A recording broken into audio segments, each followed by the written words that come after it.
ACC.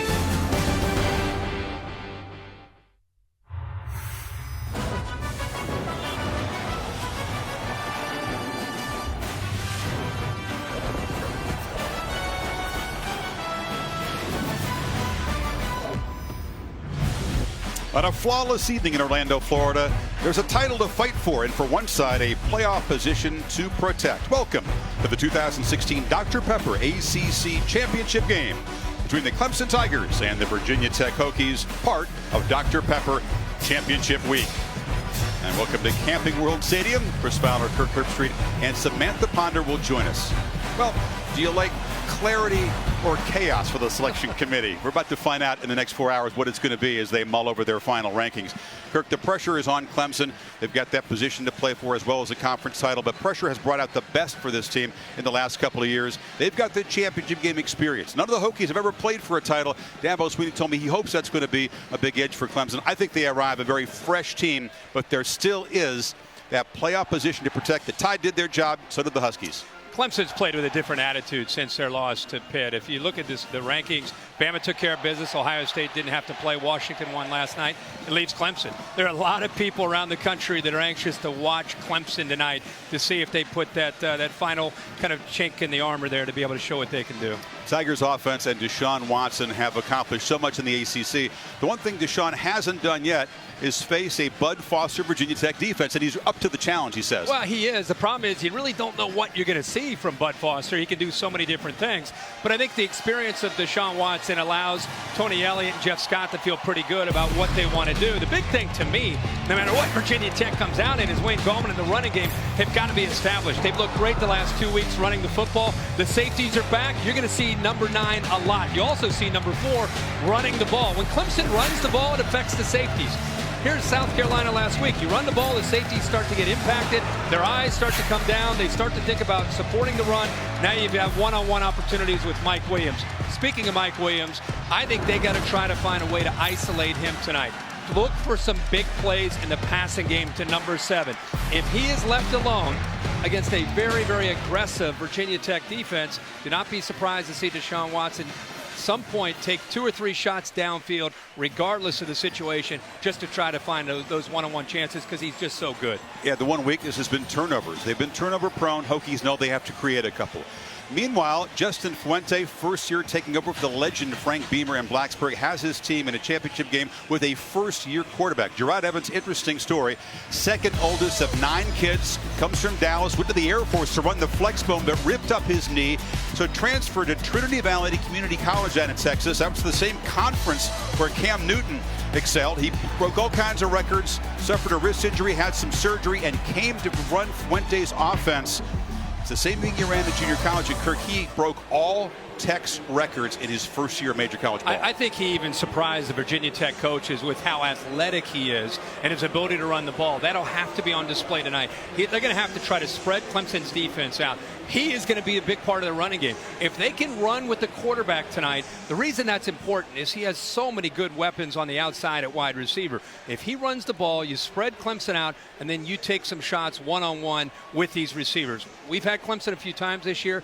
They've been known to give up some plays when they're left on an island with their corners. And I think if you're Virginia Tech, why not take some chances? You have nothing to lose. Evans is a confident guy. His second college game ever, the game you saw at Bristol Motor Speedway, 150,000. He believes he's born to quarterback a team on these big stages. We'll see if he's ready for the Clemson Tigers. We'll see if an upset of Clemson perhaps opens a door for a Big Ten team tonight in the playoff. The ACC Championship game from Orlando coming up in just a couple minutes now. Thank you. And to compliment Watson, the tough running back, Wayne Gallman, who ripped through North Carolina on this occasion a year ago, closing in on his second 1,000-yard season. It'll be a physical challenge for that Hokies defense. And the man in the middle is Woody Barron, his senior nose tackle. Looks kind of funny wearing number 25, but that's the rotating number to honor former coach Frank Beamer. And the guys who've worn 25 have played inspired football every single time out for Virginia Tech. They will need that again tonight. This is championship football time. We're going to go play ball. I mean, this thing's far from over. One play at a time, one moment at a time. We're going to need the entire Hokie Nation. At the end of the day, you either have the heart or you don't. There is There's nothing wrong with your sound system. Finish strong, empty your tank. Not attempt to adjust the volume. We need to go take care of business. We are now controlling transmission. It's all about the next 4 quarters. Makes a diving catch for a touchdown. Still on his feet. He'll take it to the house. Oh, here comes pressure. Up the middle, he's got it in the Williams carries defenders into the end zone. It's Hodges on a great grab. There's Deshaun Watson. And he held down for a score. Touchdown, Gerard Evans. How do you stop him? Coleman, first and 3. Touchdown. Gonna take a shot, and it is caught. Touchdown, Tech. Control the sound.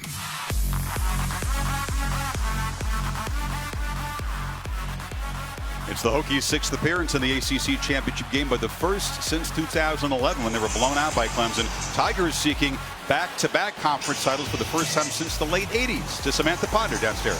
Hey, Coach, with this much on the line, I imagine you don't have to say a whole lot to motivate your guys, but what was the last thing you wanted them to hear from you before they ran out here, especially the guys who are playing in their last conference game tonight? Well, I'm proud of them. I'm proud of them. They earned their way here tonight.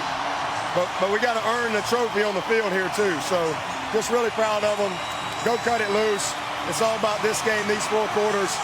Championship football comes down to a few plays. Got to play every play like it's the one. Coach, we know the talent that you have on this offensive side of the ball, but obviously Bud Foster likes to dial up some interesting things, brings a lot of pressure. How does that impact what you're asking of Deshaun tonight? We just got to execute the play call. You know, he's a great coach. We got good coaches. You know, it just comes down to execution. He's well prepared for what he's going to see tonight. We're looking forward to it. Thanks, Coach. Chris? Justin Fuente is the play caller on offense. And we'll see the Hokies kick it away here. They won the toss, deferred. So Joey Sly, excellent kickoff man. The junior will boot it. Artavis Scott and C.J. Fuller waiting for the Tigers.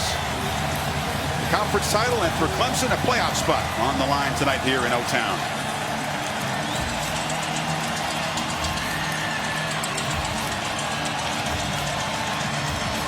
To be the Clemson crowd. They're a little bit closer to Orlando than Blacksburg is, and they have a strong and faithful group of followers.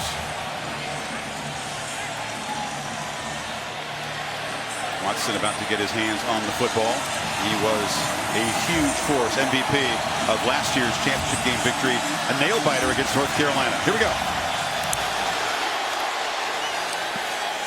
Sly does not permit returns very often, so Kirk, here comes that prolific Tigers offense. Yeah, this is an offense we were all very anxious to see play this year. These are the keys to success tonight for Dabo Swinney, who you just heard was Sam Ponder. I think the running game, we've talked all week about it. Gallman and Deshaun Watson need to have a big night. Explosive tonight in the pass game. And the big thing, and Clemson fans know this, they got to take care of the ball. Sometimes they've been their own worst enemy, whether it's been interceptions or turnovers. And you look back at some of the games that have been close or games that have cost them, it's been the turnovers. Fewer rushing yards this year than last, but he could be a huge force again running the ball. It's been a weak area for this Tech defense, stopping running quarterbacks. Empty set on the first play. And Watson does take off and navigates up the middle. Chick-fil-A impact players tonight, Kirk. You have to start with the importance of Deion Kane and Mike Williams because of their ability to get downfield. Deion Kane has been a great story and a great compliment to Williams when he gets his chances. And how about the Edmonds brothers, both Tremaine and Terrell tonight? Big-time talented players that continue to get better and more familiar with the scheme, playing a lot faster late in the year. Watson pitches it out, and Artavis Scott has a first down. He crosses the 36-yard line, forced out by Brandon Face on the corner. And before this game started, down on the field talking to Tony Elliott, the offensive coordinator for Clemson, and he was anxious to get this game started because he was very unclear on what Bud Foster might do. And so he said, you know, tonight early, we're going to give him a lot of formations, a lot of different looks, just to kind of feel out the scheme that Virginia Tech's playing, and then we'll have an idea of how we want to attack. Watson play action on first down. Rolls out, delivers across the middle. That's the sliding Mike Williams, the stud receiver coming off a monster performance against South Carolina. And the beauty of being able to feel a defense out is having Deshaun Watson, because he's so experienced. And what I've seen from Virginia Tech here, especially that last play, they're playing man, very aggressive. They're determined to stop the run. So you have some one-on-one opportunities. Handoff. Gallman picks his way down near the 40. A very sharp start for this Clemson offense. It reminds me a lot of the last 2 weeks. Since they lost to Pitt, they have not messed around against Wake Forest and also last week against South Carolina. 8 drives, 7 touchdowns in the first quarter in the last 2 weeks. Against the Panthers, even in the loss, they had 630 yards offense. Right. It wasn't the offense that lost the game. Yeah, but it was a different kind of way they attacked. Watson to Scott. A couple of blocks on the edge and then a hard hit. Short gain coming up was Andrew Matuapuaka, the linebacker, the leader on this defense. You know, you go back to that Pitt game, they had 50 yards rushing. That's not Clemson football. With, you know, Deshaun Watson can throw it all over the place. But Dabo Swinney wants balance. They want Wayne Gallman. They want Deshaun Watson to be able to run the ball because it opens up every other phase of their offense. Gallman again picks his way left side and bursts for another first down, or at least right at the marker at the 31. Nigel Williams tackle stopped him. It will be a first down. Guillermo does a nice job pulling around there.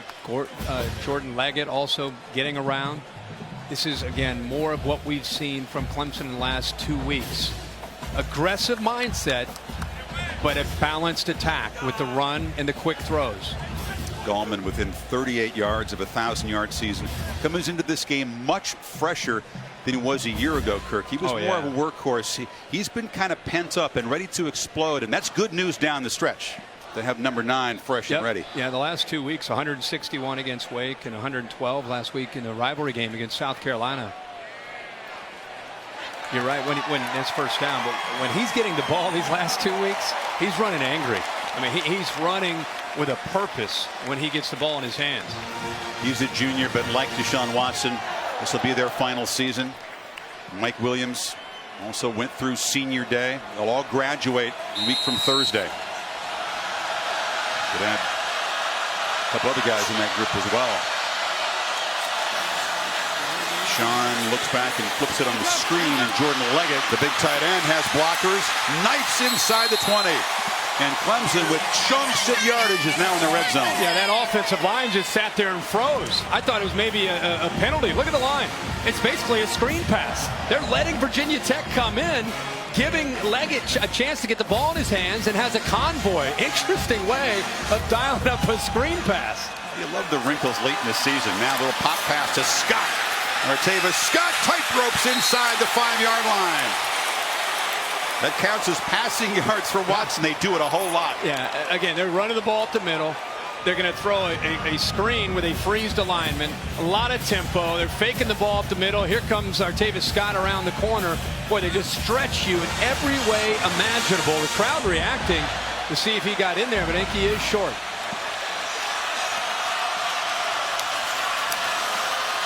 Watson picks his way and Sewer standing up. Clemson, crisp, efficient, impressive in this opening drive. You look on the outside here. I think he misreads this, but because of his athletic ability, he's able to cut underneath. You see that defensive end collapse down. Both the safety and the outside linebacker all of a sudden appeared. But Deshaun Watson with the ball in his hands knows exactly what to do. Comes underneath Gallman for the touchdown. Greg Hugel, for the 57th time this season, converts the point after.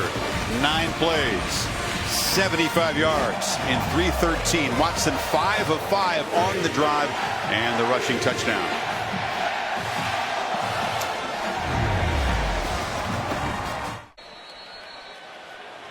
Clemson didn't even need a 3rd down play as they swiftly claim a 7-0 lead.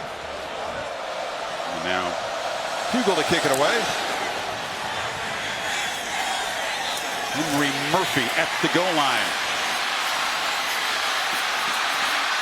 Setter steps across the 27-yard line.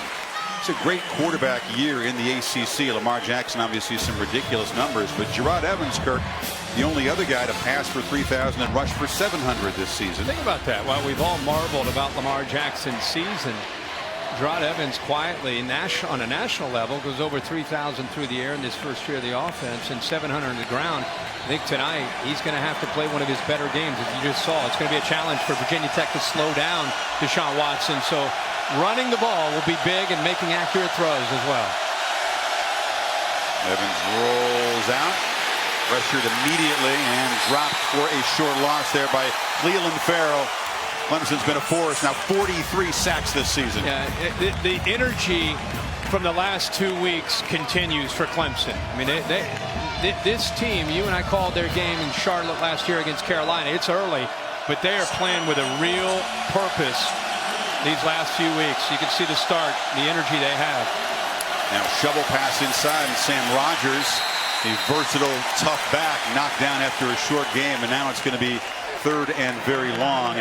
This offensive line for the Hokies up against it tonight. Yeah, they really are. Eric Gallo in the middle is undersized for his center, and think about what he's dealing with. Dexter Lawrence, Carlos Watkins, some of the best interior defensive tackles, not only in the ACC, but the country. 5-receiver look. This is where Brent Venables likes to dial up and get very, very creative. Tigers showing pressure, a flag before the snap, and a flinch on that offensive line. False start. 71 offense. 5-yard penalty. Third down. Jonathan McLaughlin is the leader of that offensive line. It'd be hard to imagine a worse start for the underdogs in this game tonight. Yeah, they give up a quick touchdown. Clemson goes right down the field, and Evans comes out here, and Justin Fuente, the one thing he wanted to avoid was those third down, potentially disastrous plays. In fact, he told us this week, on third down, we get into these situations, it's avoiding that interception, avoiding that crucial error, so you're really going to simplify things on these third down and longs. Evans has not been interception prone. In fact, he's really only thrown 3. 2 others deflected off receivers' hands, and throughout his career, he's not been an interception quarterback. No, part of that's decision making, and also part of that is Justin Fuente's scheme and keeping him out of those kind of potential pitfalls. Now the pitfall of 3rd and 17. Clemson rushes 4. Evans tries to go over the top, overthrows his receiver Isaiah Ford. Jadar Johnson was the closest to it. Be real careful with Jadar Johnson in the middle of the field. Has as much range as any safety in the country, and a ball hawk, really anticipates and reads the quarterback's eyes well. Only guy in this defense with more than 1 interception. He's got 5, a first-team All-ACC safety. So Mitchell Ludwig, the Hokies punter, gets away a nice boot, really good one, and it drives Scott back inside the 20, and he's going to be tackled right there. Best they could hope for. Tech pinning back Clemson as Anthony Shigog made the tackle, but Watson and company back on offense, up a touchdown. Our aerial coverage brought to you by Goodyear, committed to honoring blimp-worthy athletes who demonstrate hard work on and off the field. Goodyear, official sponsor of the college football playoff. And the number 3 team in the committee's latest rankings, Clemson, off the mark very quickly. Touchdown on the opening possession, force a punt, and now take over at their 17 after a 60-yard punt. Hokies run up a bunch of bodies right at the line of scrimmage, and they knock Gallman down after a short gain. Deshaun Watson and this Tigers offense just hitting on all cylinders in that first drive, taking what was there, throwing, spreading the defense out, running the football just right down the field. Let's see how the Hokies attack this time defensively. You see some man-to-man across the board. A really aggressive approach, and so Watson spots it, throws it downfield, and an interference call. It was Adonis Alexander who's going to have to step up tonight, Kirk, because Greg Stroman has a tender ankle. He interfered with Scott. Like they interfered with each other. That was a lot of grabbing. Alexander, a big, long corner, 6'3", sophomore from Charlotte. Pass interference, defense number 36. Penalty is an automatic first down. He's played a lot of corner, but he's got to step up and play more snaps tonight with Strom and Gimpy. Yeah, and he has over the last 3 weeks. What they love about him is just his raw athletic ability at 6'3", 193 pounds. big, rangy corner. Could probably play safety, but they put him out there on an island. And against this group of wide receivers, that is a tough ask to be out there on an island Now they back one-on-one. off a little bit on their coverage here in this first down play. Empty backfield for Watson. Surveys, looks left. Again, it's got a huge cushion. Doesn't matter what they do, they can't win right now. It's either interference or they take the underneath stuff. Well, I think you've got to give him the cushion, and you know you're going to mix it up. Bud Foster, he's a very confident defensive coordinator. He'll mix up the looks. I think you're better off trying to give him a bit of a cushion and not give up the big play. Allow them to maybe move the ball down methodically and squeeze them in the red zone and force field goals. Clemson's going to move the ball on you. They have against everybody they've played. Key is either getting turnovers or making them kick field goals in the red zone. There's a whistle and a false start. One key would be get the Tigers to third down. They haven't yet done that tonight. Virginia Tech, one of the best teams in the country on third down. Offense, number 75, 5-yard penalty, second down. All ACC left tackle Mitch Hyatt with the penalty. Well, Virginia Tech caused that. They're bringing some late pressure, slanting that defensive line, and I think Hyatt got caught up, realizing that was coming and moved a little bit early. Gallman in the slot to the right. And Watson fires back to Williams, who is wrestled down short of the first set. Alexander with a nice tackle. Yeah, it is. And there again, he gave him a little bit of a cushion, but he's able to react to the ball, create this third down. That's a heck of a matchup physically. Mike Williams, 6'3", 225 against Adonis Alexander at 6'3", 193.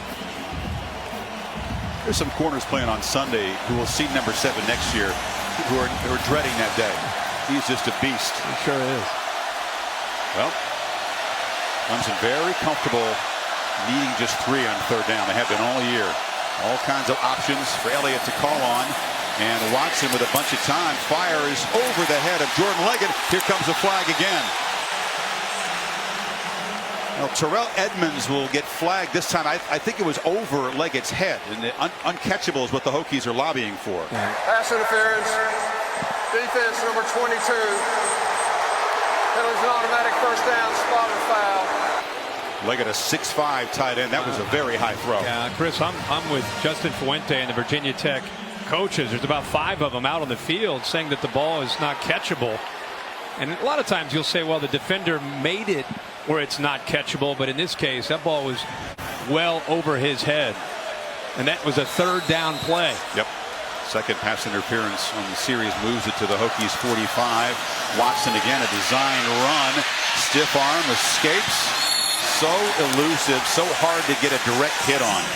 And it's also one of their better players, Tremaine Edmonds, is an outside linebacker that he gave a stiff arm to there. I mean, you're talking about a guy that's 235 pounds right there, stiff arm, and if he makes that tackle, you know, you're in a much better position instead of second and short. Ball almost came out there, but now all of a sudden they're at second and short. Would have been 2nd and 10. And 2nd and 2. Gallman hit behind the line. Hokies penetrate quickly. That was Moot Reynolds, the hybrid linebacker. It'll be 3rd and 5. Yeah, and Bud Foster anticipating this does a good job. Reynolds just comes up the field in a hurry. There they are attacking the line of scrimmage, anticipating the potential of the run with either Deshaun Watson or Wayne Gallman. You roll the dice from time to time, and it's kind of a feast or famine situation. The first negative play this Hokies defense has been able to create. See if they can get off the field. Showing a lot of pressure on third down. Hit Watson as he throws, but he delivers a strike far side to Scott, and they move the sticks again. Great focus and concentration by Deshaun Watson. He knew that the safety was coming on the blitz. Comes right to the right. He's coming untouched. Actually, a defensive lineman got through there as well. They didn't have enough people to block with the blitz. He knew it was coming, kept his eyes downfield, and made an accurate throw. 8 for 8 for Deshaun to start this game. Gallman spins and is knocked down at the 25. One thing about bringing a lot of people up into the line of scrimmage, if a talented back like Gallman is able to break through that initial surge, there's nobody left. Easy to pick up 8 or 9 yards. Tigers playing with tempo, handed to Gallman again. Another first down near the 20, and Gallman will be over 1,000 yards for the season very quickly the way this is going. Just has a different look to him. There's a spring in his step. He's been, as you said, he's been bottled up for most of the year, and I think frustrated by it. It's been a very different set of circumstances these last 2 weeks now leading into this game, the third game in a row. Watson still got it. Flips it over the middle, like it wide open, and waltzes in. Tigers are clicking.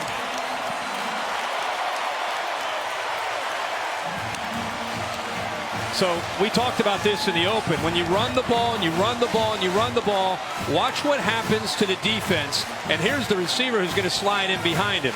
You run the ball, now you're going to put the ball in there. Look at the defense reacting, and it just makes it very, very easy. Nobody picks him up.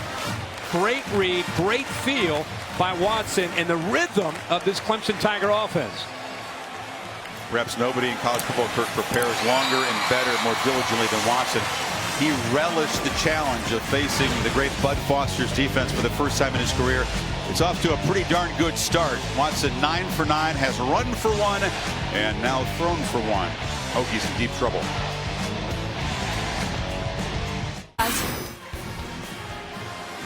Cassidy, thank you. We're told that Saquon Barkley, Penn State's best offensive weapon, struggling physically and is out of that game, which does not bode well for the Lions' chances. Murphy again deep. Eagle boots it high, and he'll have a chance at the 5.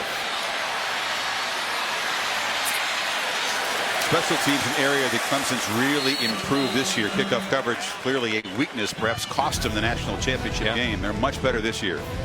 But tomorrow, 9 a.m. on ESPN, NFL Insiders, all the injury news, updates for your fantasy team. 10 o'clock Sunday, NFL Countdown. And on Monday Night Football, the Colts and the Jets. Coverage begins 6 o'clock Eastern with Countdown. The game's at 8:15, also on the Watch ESPN app. Jordan Leggett, his 6th touchdown reception of the season, 17th of his career. Hokies in minus territory, -2 yards. Tigers have 134. You feel some urgency here, don't you, Kirk? It's very early. It is. I still think patience is key. As bad as this game feels, you got to kind of stick to your game plan and what you thought would be able to be effective offensively. In a hurry, they just get it off, and they feed Sam Rogers, the senior from Mechanicsville, Virginia, kind of a hybrid H-back, running back, special teams guy. Dylan Farrell met him. And they pushed him back 10 yards after the whistles blew. They are really fired up on the defensive side of the ball, and they're not respecting or fearing Gerard Evans in his passing game at all up to this point. Flying downhill at the running game. Evans from the pocket takes a look downfield and then is swallowed up at the line of scrimmage. It'll be technically a sack. He lost a yard. Dexter Lawrence, the freaky freshman, made the play. Yeah, you look downfield at what Evans is seeing, and he is not comfortable because look at his receivers downfield. And it's nobody open. It's a coverage sack. And that pocket, by the way, is collapsing in a hurry. And the big fella, the true freshman, Chris, as you said, Lawrence at 340 pounds, pretty good quickness at 340. Better defensive freshman in the country than this guy? No. I mean, he's just I don't even consider him a freshman. Didn't look like it. No. 3rd and 10. Bring pressure. Rogers in the flat, makes the catch, and a flag is thrown as Dorian O'Daniel made the tackle. This could only be, I would think, targeting the way it was thrown. We'll have to see. See what the review might show if in fact that ends up being the call. It's the only thing I can imagine it being is a defenseless player. You know, he got him right on the helmet. Sure did. There was zero hesitation from the official. It's personal foul, targeting number 6 on the defense. That play is under review. Dave Katai, our rules expert. Dave, the replay official Ted Jackson will look at this. Do you see anything that would overturn this call of targeting? Not really. You can see the helmet. And remember, there's a new definition of the crown of the helmet. Anything above the face mask looks pretty clear to me. I think this call is going to be confirmed or at least stand. I see nothing to change it. Dave, defenseless? I would say that he's still defenseless because he hasn't turned to be a runner. So, but remember, the crown of the helmet doesn't mean anything. But the reason I bring up defenseless, the crown wouldn't even come into play, right? Exactly. If he's defenseless, hand, arm, shoulder, anything. Oh, Daniel has had a terrific year. Brent Venables is singing the praises of this junior out of Maryland. Kind of a freakish athlete. Was an offensive player in high school, shifted over to linebacker. Really has come on strong down the stretch, but figures to be excluded from the rest of this game. After review, the ruling of targeting on number 6 in the defense is confirmed. Number 6 is ejected from the ball game. And Dave, for the Penalty Clemson, is 15 yards, first down. for the Clemson fans at home, because this is the first half and thinking about the potential of a playoff game, he is kicked out of the rest of this game. But because it's the first half, he'll be okay to play at the beginning of their next game. Exactly, because this counts as an entire game, the first and second half. So that moves the sticks and the initial first down for the Hokies at the 38-yard line. Rogers appeared to be okay. Trayvon McMillan is the back. They fake it to him, and Evans takes a look downfield, loops it over the head of Isaiah Ford.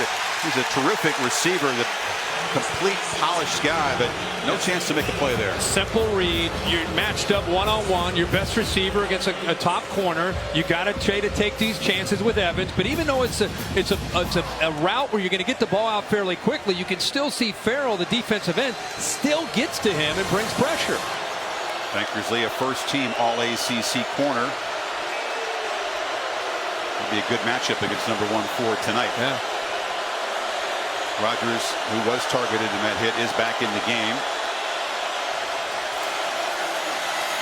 Big fella just banging straight ahead.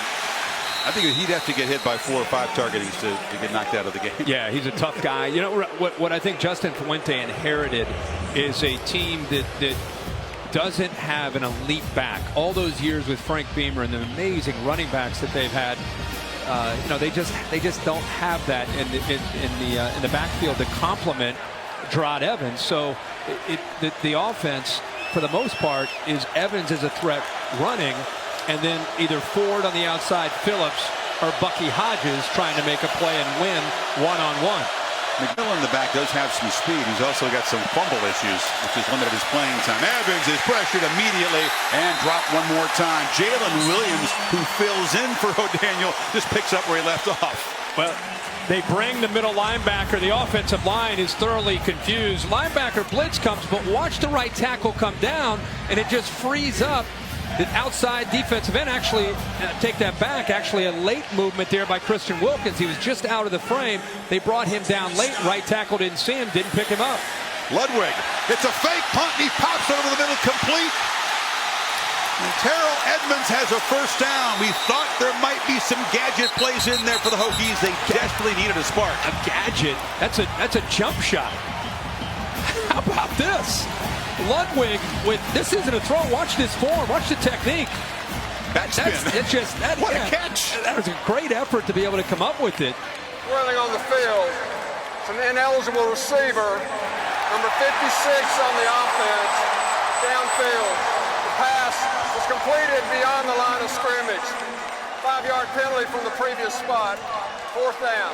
So by running forward and flipping it that way, it was beyond the line of scrimmage and brings the ineligible receiver downfield into play. Yeah, he's flying downfield right away. In fact, there are a few guys just taking off there.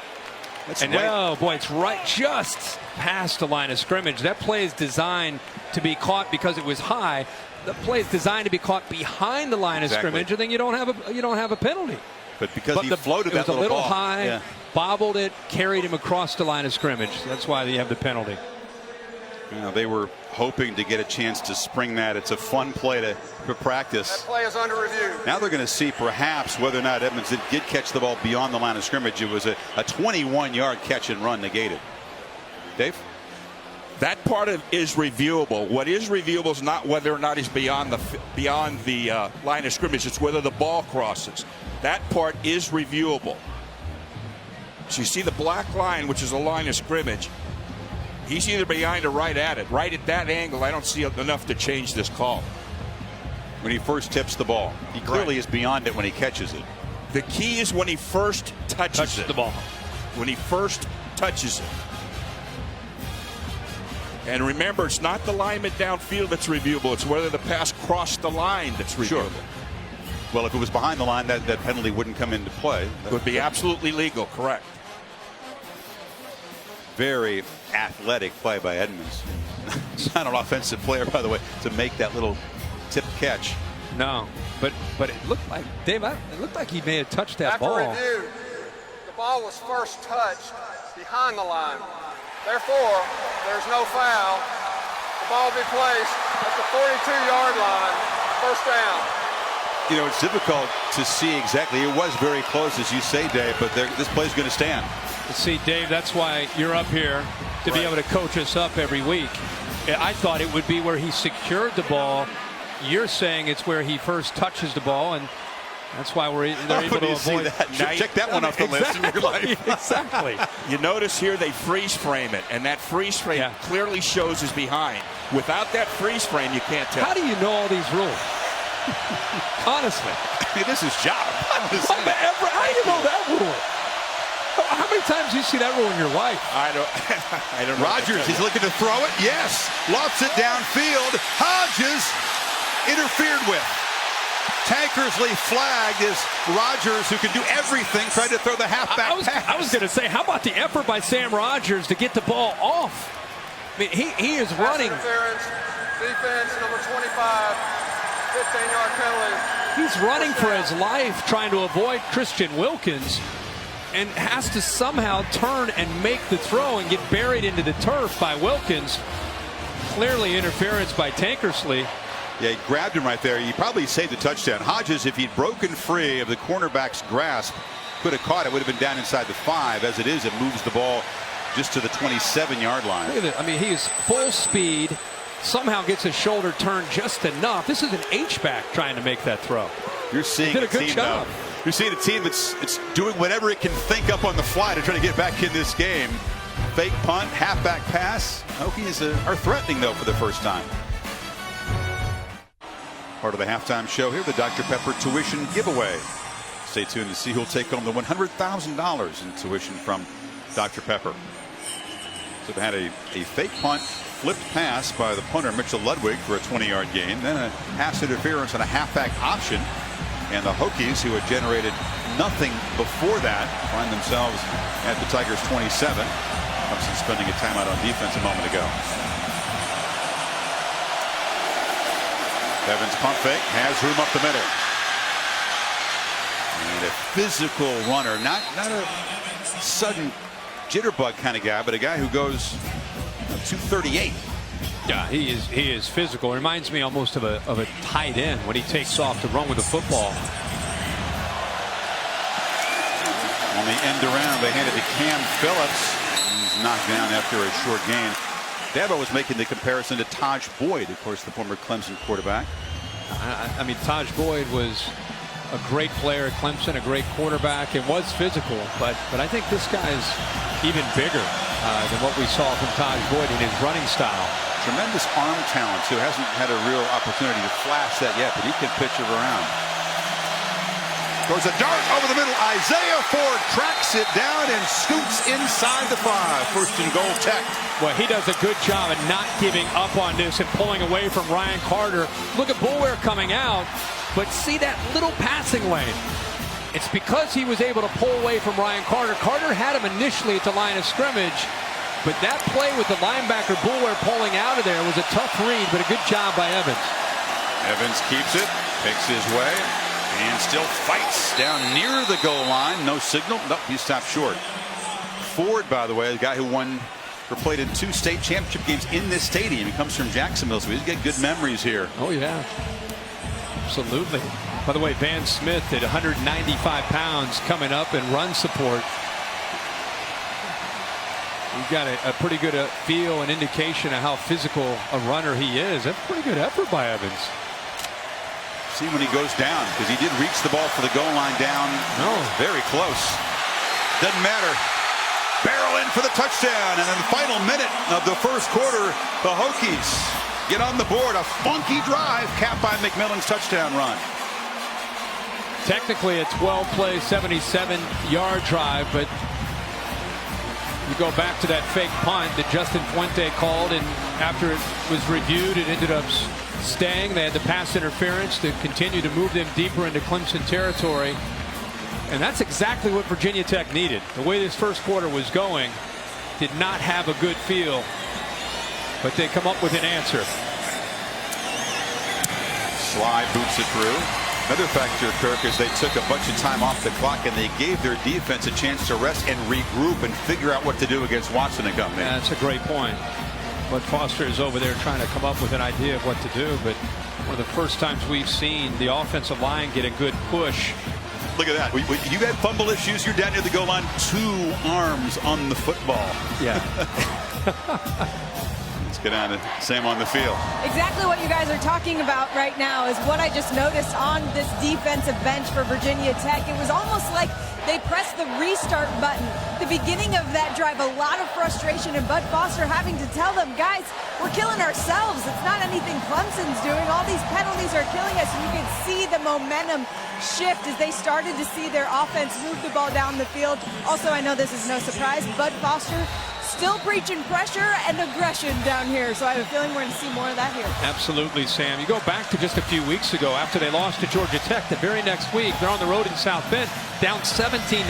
They fought back to win that game. So they believe in themselves, even though they're down. Foster in his 30th season at Virginia Tech. Began as a linebackers coach. Process that. To Cassidy Hubbard for an update. Guys. All right. So Lions needed a spark and got it down a couple touchdowns, just as the Hokies did. And Foster's defense find a way to slow down this offense. Another completion. They pitch it in tight coverage there. Ray McLeod, his first catch of the evening. I would take issue. Coaches love to spin to their guys, Kirk, but it's a lot of what Clemson's doing. You can't put it on mistakes in the defense. And again, it's a mix of a lot of different things. It's the way they stretch you out. It's the spacing of the receivers and the routes, and you have a trigger man in Deshaun Watson making very good decisions right now. He's 10 for 10 throwing the football. Final 30 seconds of the opening quarter. And look out. Fuller's loose, and C.J. Fuller barrels down inside the 40. Tackled by Chuck Clark. When they rest Gallman, they can unleash this guy. Linebackers here, safeties here. They're missing a gap. Nobody is there. That's something that really Bud Foster and this defense had worked so hard from where they were a year ago. That time, busted gap, and Fuller finds it. See if Deshaun will beat the clock here. And one final play before the end of the quarter. Takes a shot downfield. Leggett's got it. And Leggett's down to the 15-yard line. Now they say incomplete. Didn't quite hold it long enough. And Leggett down on the field. Greg Stroman, the corner who's fighting through some ankle pain, was there in coverage. And this is a concern. Oh, man, you hate to see this.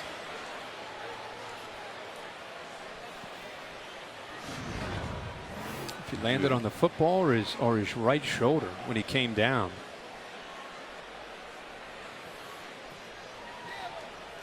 Leggett is the guy that had the game-winning touchdown reception against Louisville and against Florida State. He's been a clutch go-to guy late in games. We'll step aside. End of the first quarter in Orlando.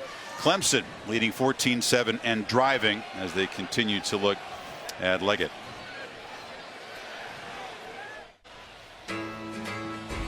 Back in Orlando, the Dr. Pepper ACC Football Championship game, part of Dr. Pepper Championship Week. Clemson leading 14-7.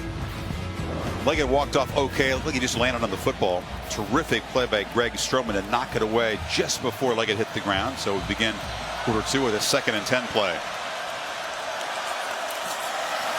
C.J. Fuller again.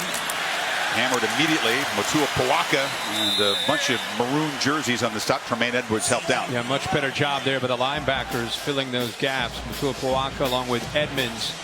Both guys have had great years at that linebacker spot for this Hokies defense. It's a challenge when you go up against Deshaun Watson and the tempo, the motions, the jet sweeps, the run, the pass. It's a lot.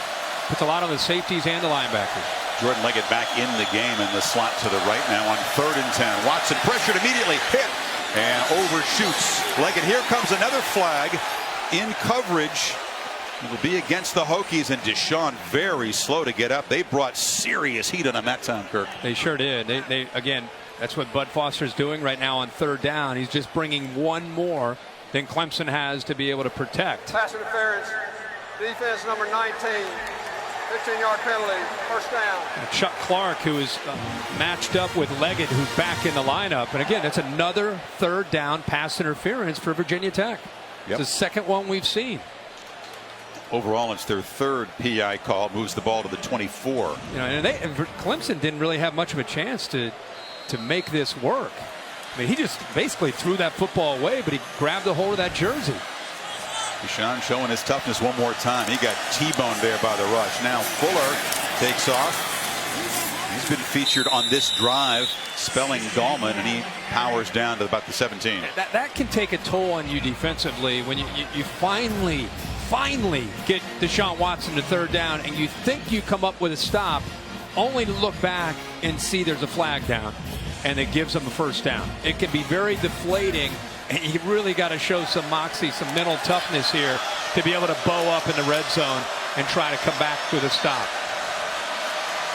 They've been a strong red zone defense, but Clemson is not your typical red zone offense. Coaches for the Hokies out on the field trying to make defensive adjustments here. Watson fires and misfires.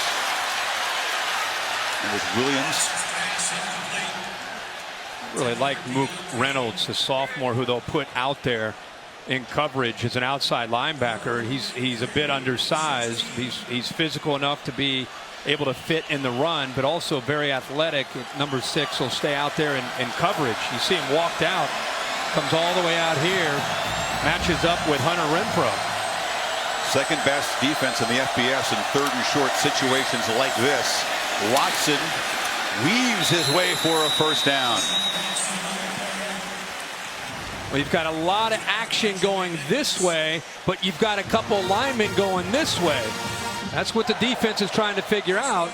Usually those guards and those linemen will lead you to where the football is going, but they try to affect the eyes with the motion. And that time Deshaun Watson just enough for the first down. They have had 6 red zone turnovers, tied with Louisville for the most in the FBS.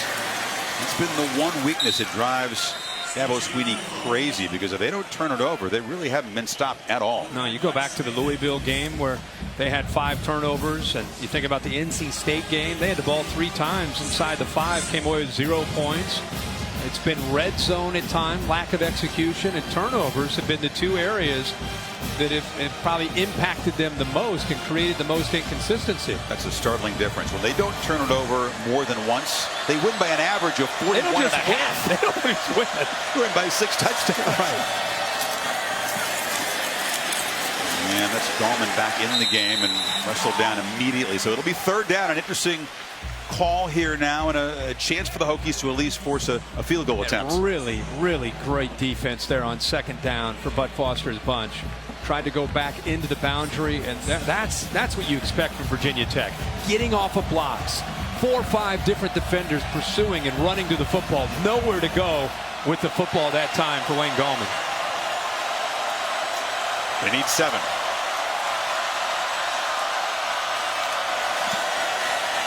Deshaun for the end zone. Touchdown! Leggett back in the ball game. Back in the end zone for a second time. 3 possessions, 3 touchdowns for the Tigers. They flex him all the way out to the left, way out here, and you'll see him coming across. He's matched up against a corner. I mean, that shows you the athletic ability of Jordan Leggett at 6'5", 260. Way out to the outside. They put one of their top cover guys on him. Gets the separation and makes it very easy for Deshaun Watson there on third down. Perfect throw right in stride. Kind of wonder how they don't score every time. You got Leggett down there. You got Williams, who's a monster target in the red zone. You got a quarterback who can run. You got a great Gallman. Running back. Don't stop themselves. By the way, 13 hadn't had a touch yet. We got to get Hunter Renfrow in the mix.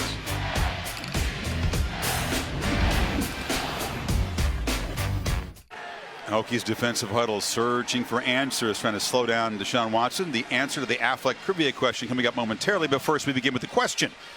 And Mr. Felica in the truck. What have you cooked up for us this week, Bear? Well, we would like to ask you, who was the last Power 5 coach to win a conference title in his first year? Of course, Justin Fuente trying to do that tonight at Virginia Tech. Good question. Power 5. His first year.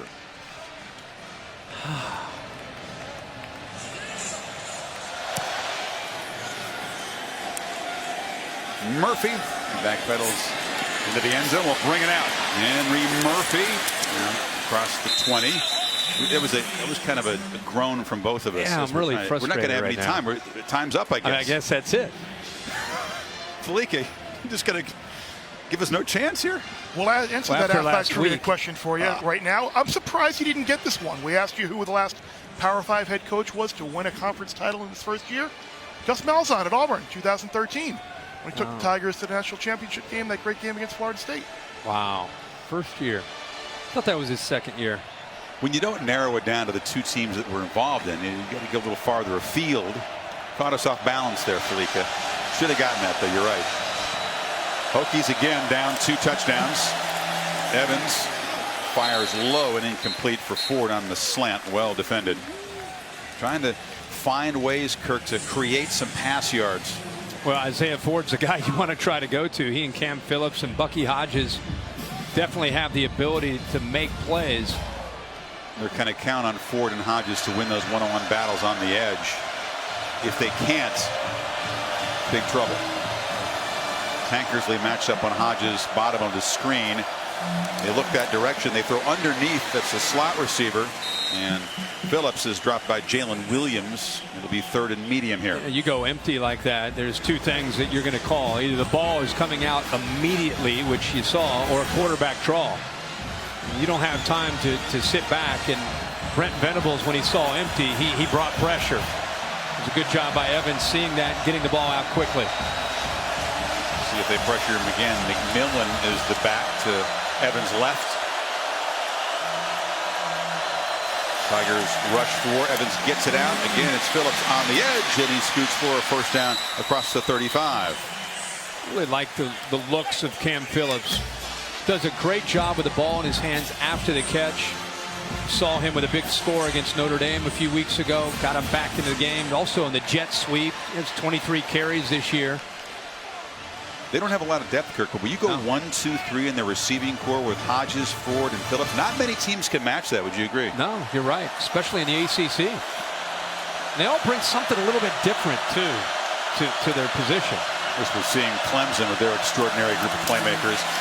Immediate pressure and a loss. Evans is just trapped by Ben Boulware. The all-ACC backer who came twisted in there. They bought both the linebackers, and they timed it up perfectly. I mean, right when the ball is snapped. Watch Ben Boulware time this up. Full speed.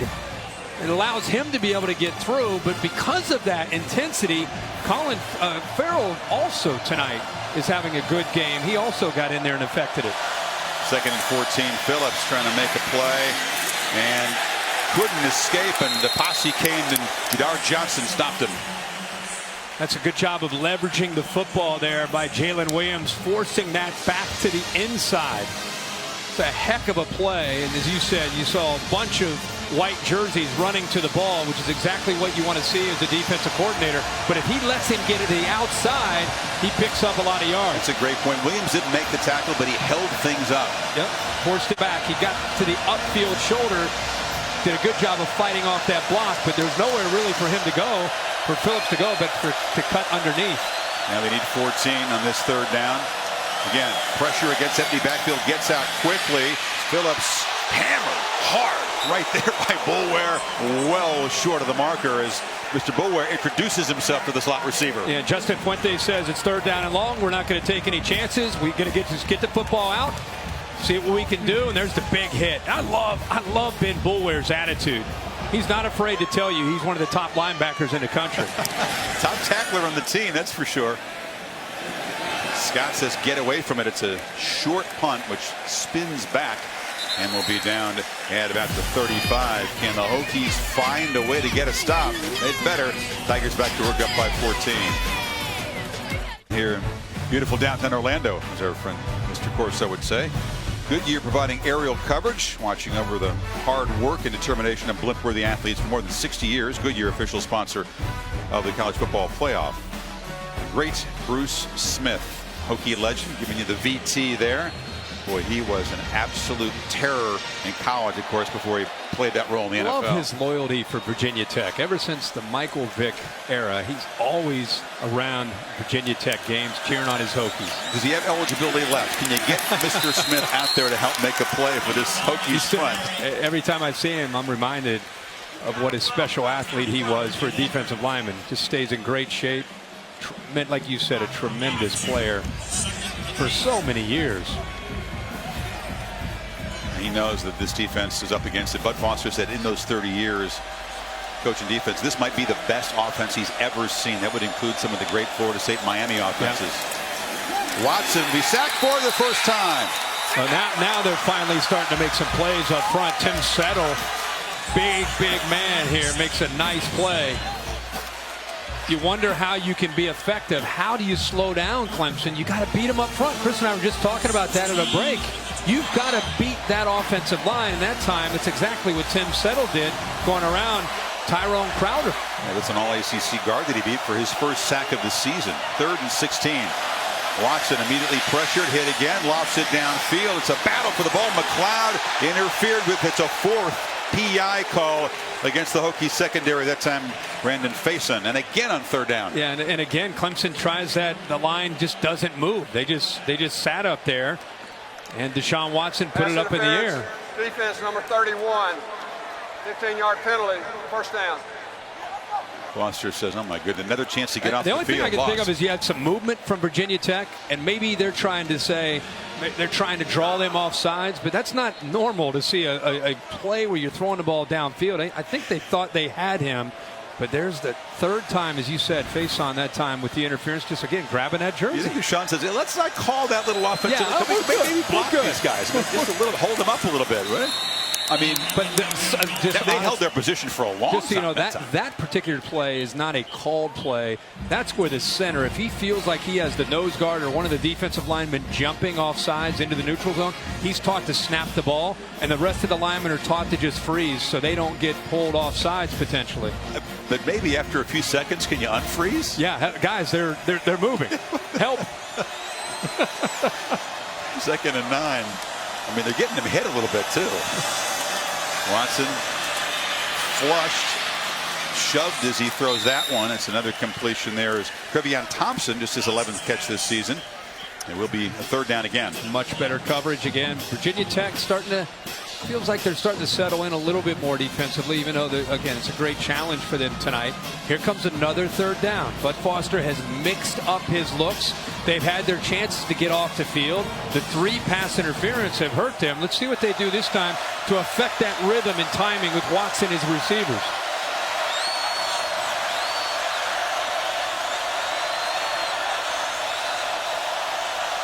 Watson making those adjustments as the play clock goes down to 3.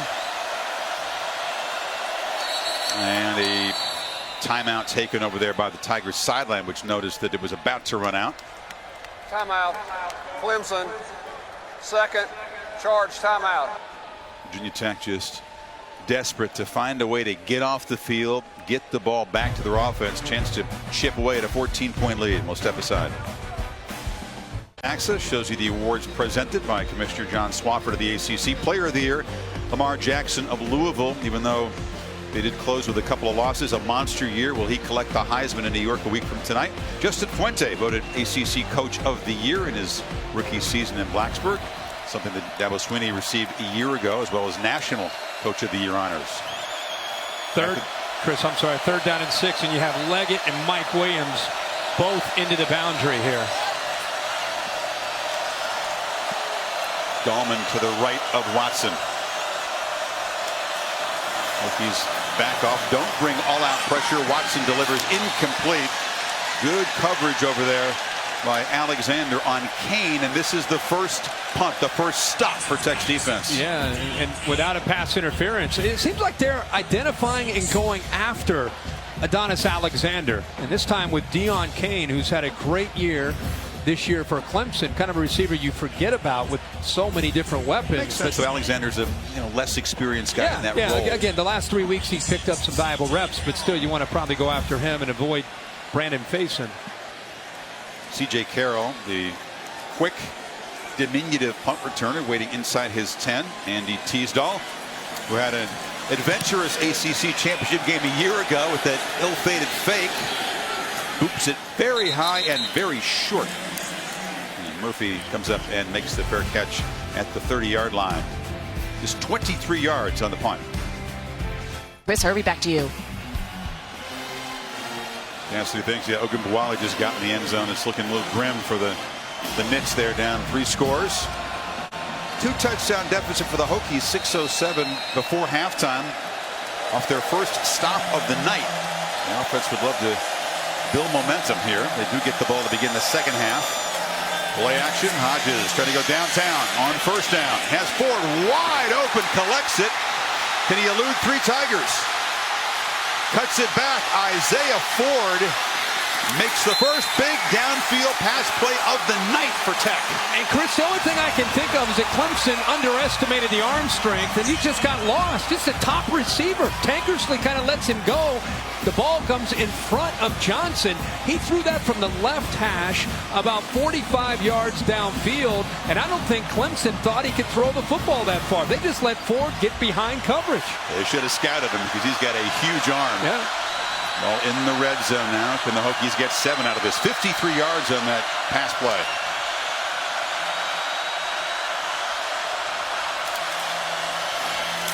Phillips cuts it back. Still alive. And knocked down inside the 10. That's the kind of play, Kirk, that they gave up so often last year. They were so prone to busts and giving up big plays, even though they got to the championship game. They've really cleaned it up this year. They really have. That was just a minnow error. But think about Virginia Tech. They're just kind of bobbing and weaving here at 21-7. They had 61 yards for the whole game until that 53-yard gain. All of a sudden, they've got a little bit of confidence. Their best play had been a flip on a fake punt until that pitch and catch. This is a keeper, and Evans muscles forward again, as he has done for the 49th time this year. He runs it for a first down. Yeah, quarterback run, always a threat for Virginia Tech, and he gets in there, but you also have linemen pushing from behind, so it's double barrel coming at the Clemson defense. Bucky Hodges also, we haven't seen him get a chance tonight, but at 6'7", they've got him in the slot. He's also a guy that they like to try to get the football to. You wouldn't bet against another quarterback run, though, here on 1st and goal. Let's see. Now he's going to throw it. Lofts it to Hodges. Jump ball. Not even the 6'7" guy can come up with that. Williams, a linebacker in coverage. It's a good matchup for them, but a tough route. Really, really tough for Hodges to go up and make a play on Jalen Williams, who's doing everything. Got pretty physical there, but again, Jalen Williams 5'10". But that was a tough route and a tough throw for Gerard Evans. But you love the idea. You love the idea. This time they're going to put him to the outside. Hodges, a guy just besides the height, strong hands, big wingspan, very smart player. That's why he can move around and play a whole bunch of different receiver positions. Tigers showing some pressure here, and now another flag pre-snap. They called delay. Play a game. Offense. 5-yard penalty. 2nd down. Evans, for all his talent, not yet a real polished quarterback. Got another year to work on that. That's a mental error. Yeah, that and the passing game somewhat handcuffed with his growth at this point as a passer, with the reads that he can make down in this area. 95th in the country as far as scoring down in the red zone, scoring touchdowns. Evans now takes off and runs it. Barrels forward and scores. That's the physical side of Gerard Evans, and the Hokies back within a touchdown. They go empty, like we said earlier. Either the ball's out fast or the quarterback's going to run the football. And Kendall Joseph looked like had a chance to make a play on him. And Chris, as you said, it gives you a feel of how physical he can be when he lowers his shoulder to run the ball. He does not run the ball like a quarterback. He's got that helmet off, marching down, a defiant attitude from this confident quarterback. Not much phases him, including falling down by a couple of touchdowns to Clemson, and all of a sudden the Hokies fight back. Yeah, he got a great block from the left guard, Teller, who's going to come around and pick up the block here. But watch this. one of the top linebackers for Clemson, Kendall Joseph. He just misses him, bounces off of him, in fact. And in defense of Joseph, that's a big man that's running at full speed, and he's trying to come up with a tackle on the open field. But the block by Teller on Ben Boulware, you see number 10 right there trying to come in. Boom, block right there. Run over top with Joseph and into the end zone. It's a pretty good tackling defense. Venables pleased with their improvement in that area, but this dude is as tough a quarterback to tackle as there is in the country. And Justin Fuente said, listen, we got to weather the storm and we've got to be patient. We know how talented this team is. Look at that. Love that leadership from Evans. Trinity Valley Community College, which won their junior college bowl game today down in Texas. He played for Coach Brad Smiley, arrived at Blacksburg, and he joined a veteran team. Okay, so he's got to immediately blend in, beat out Brendan Motley, who was the starter for almost all of last season. But the talent is obvious. So is the leadership, the toughness. Yeah, and you linemen feed off of that energy from a quarterback, especially when it runs over top of a middle linebacker to get into the end zone. Now, folks hoping for some chaos as the CFP selection show approaches tomorrow. It's a 4-hour special to exclusively reveal that bracket. Alabama's been on top, figures to hold that top seed, and they'll go to Atlanta in the 1 versus 4 game. We'll wait and see if the Tigers can hold that position, or perhaps flip with Ohio State if they were to win this game tonight. I think they win tonight, they'll probably go to 2 would be my guess.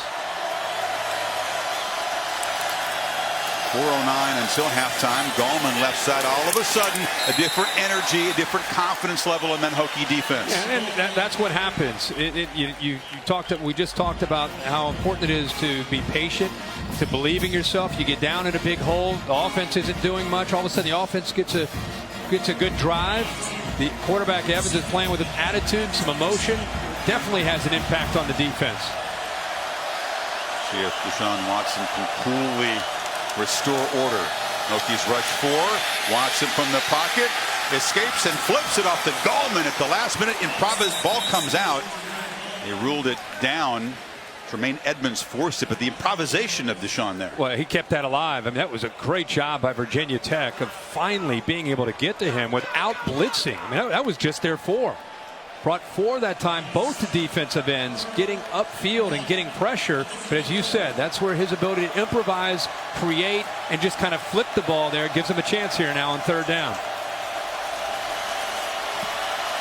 Just a half yard.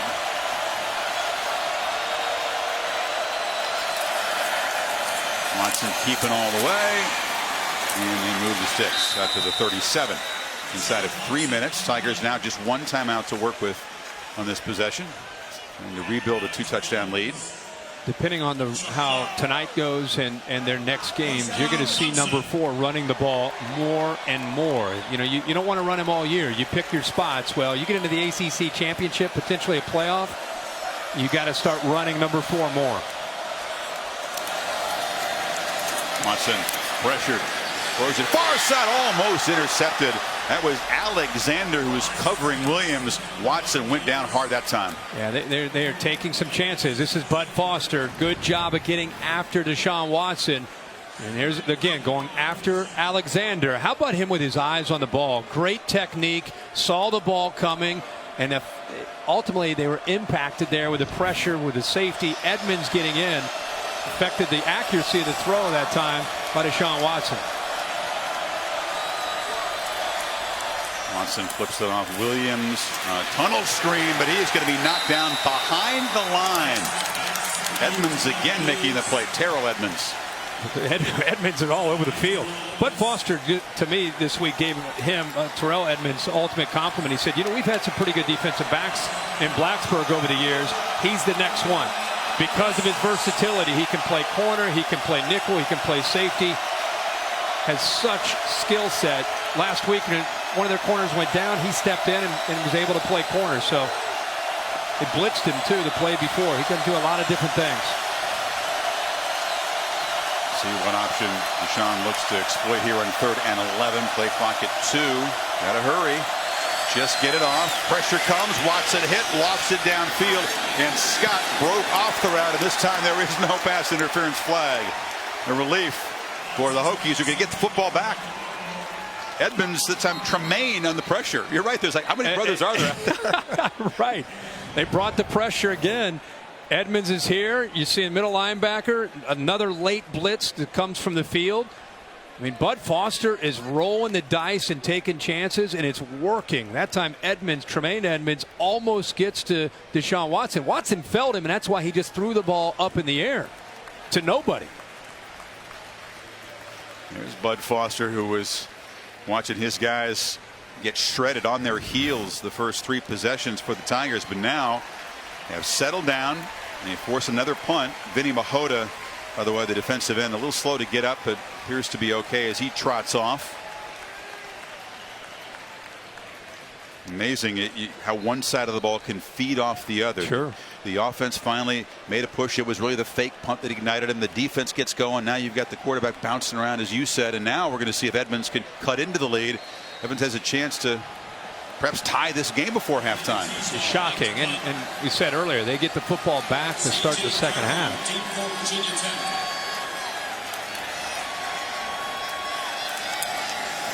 Easdale gets it away. Carroll does not call a fair catch and gets hammered. Did they not give him enough room? Martavis Scott, the receiver down there covering. Well, he hit him as soon as he caught the ball. He didn't give him enough room at all. He's celebrating like he did something right, but there are a couple flags down there. How about the catch by Carroll? I mean, as soon as he touches the ball, boom, he's hit. Pretty brave not to call a fair catch there, but you're right, Scott well within the kick catch interference sphere. Interesting that they have the veteran receiver down there as a gunner in the punt coverage team. 2 fouls on the play, 1 on each team. Holding, offense, number 36. Kick catch interference, number 37 on the kicking team. Correction, the holding was by the receiving team, number 36. Kick catch interference by the kicking team, number 37. Those fouls will offset. We'll replay 4th down. All right, there's a lot for Jeff Flanagan to sort through, but it'll be another punt.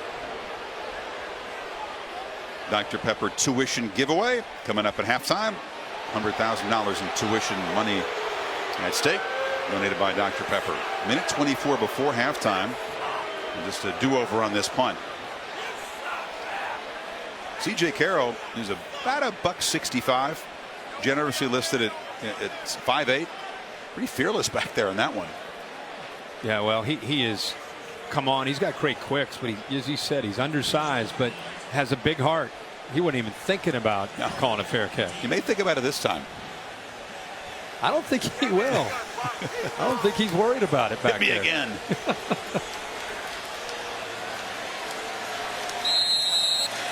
That's how he earns his keep, right? Tough guy. Yep. Hokies don't come after this punt. They peel back to set up a return. This is a much higher kick, and this time a muff. Carroll falling on it. He did retain possession at the 26, and so it's a minute 16 for Virginia Tech. The Capital One halftime report. Stan, Mark, and Matt coming up. Update you on what's going on in Indy. 28-7 Badgers over the Lions, approaching halftime there. I think the only drama left for the committee isn't in Indianapolis. I think that's done. Wisconsin wins. They're going to go to the Rose Bowl. They're not in the playoff, in my opinion. I think it's really about Clemson. I think is Clemson going to win this game and secure a spot as an ACC champion and in the playoff? And if anything, it really is left to discuss is Washington as a Pac-12 champion against Michigan. That's, to me, the really only discussion. Really nothing to do at all with what happens in Indianapolis. We'll follow up more on that, certainly in the second half. Should Husky fans feel 100% secure, or will they be sweating tonight? Evans trying to direct traffic as the play clock winds down. Into the slot, and it's dropped. Phillips has been busy. They've been trying to nickel and dime in there. He's normally sure-handed. Again, they're going to keep things fairly simple. I think you can look at Cam Phillips and say, why didn't you come up with that? But at the same time, Gerard Evans, I think, would love to be able to make it a little bit easier for him on such a simple throw. Justin Fuente here with a minute 12.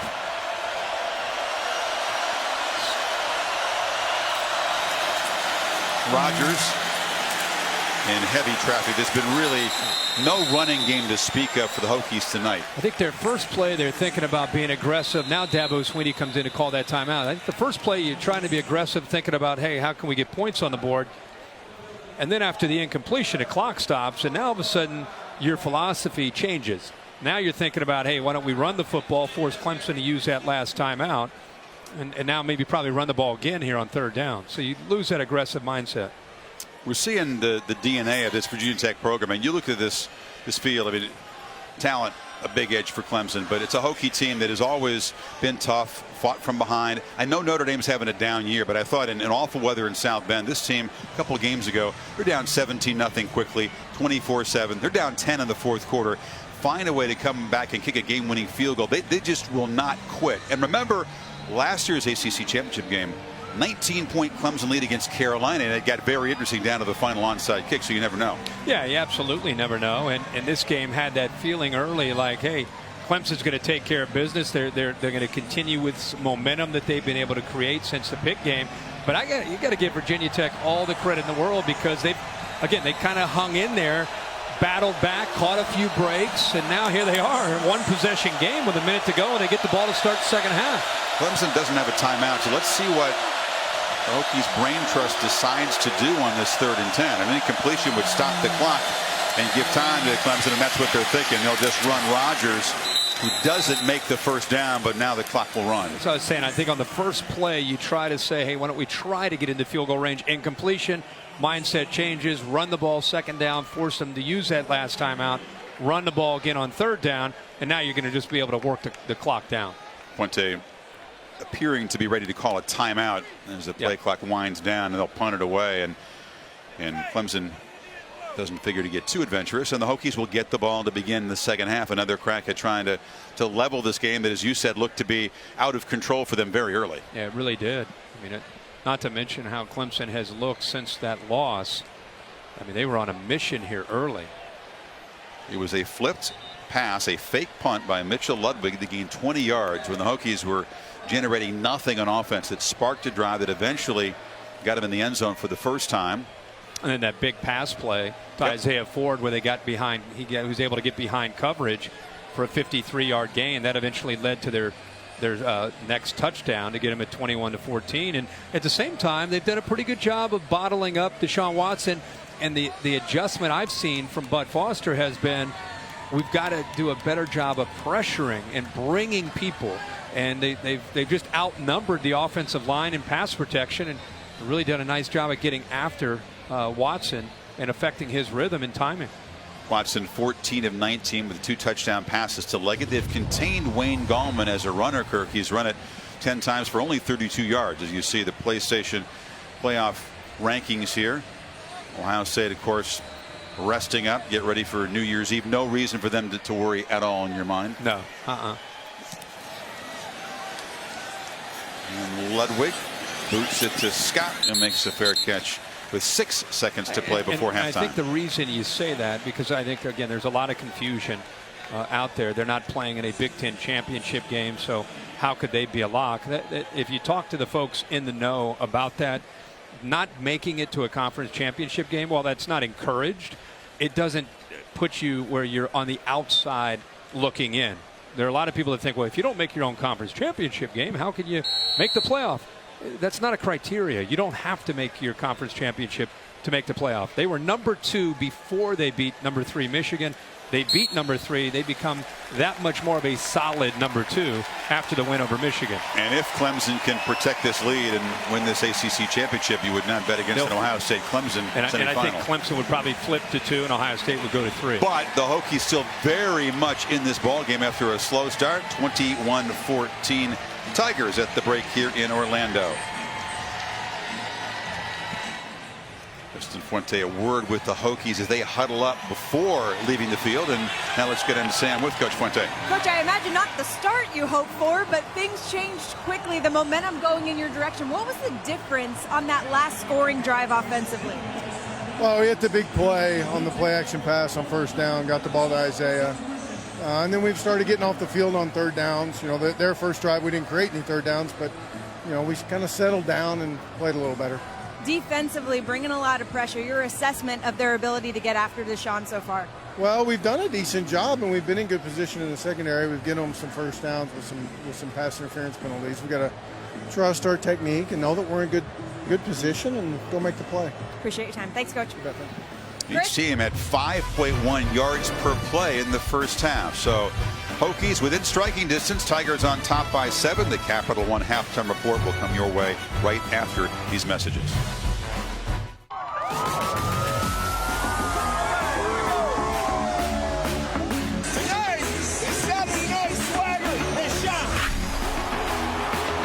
Clemson, crisp, efficient, impressive. We control the sound. Deshaun for the end zone. Touchdown. Like it. All of a sudden, the Hokies still very much in this ballgame.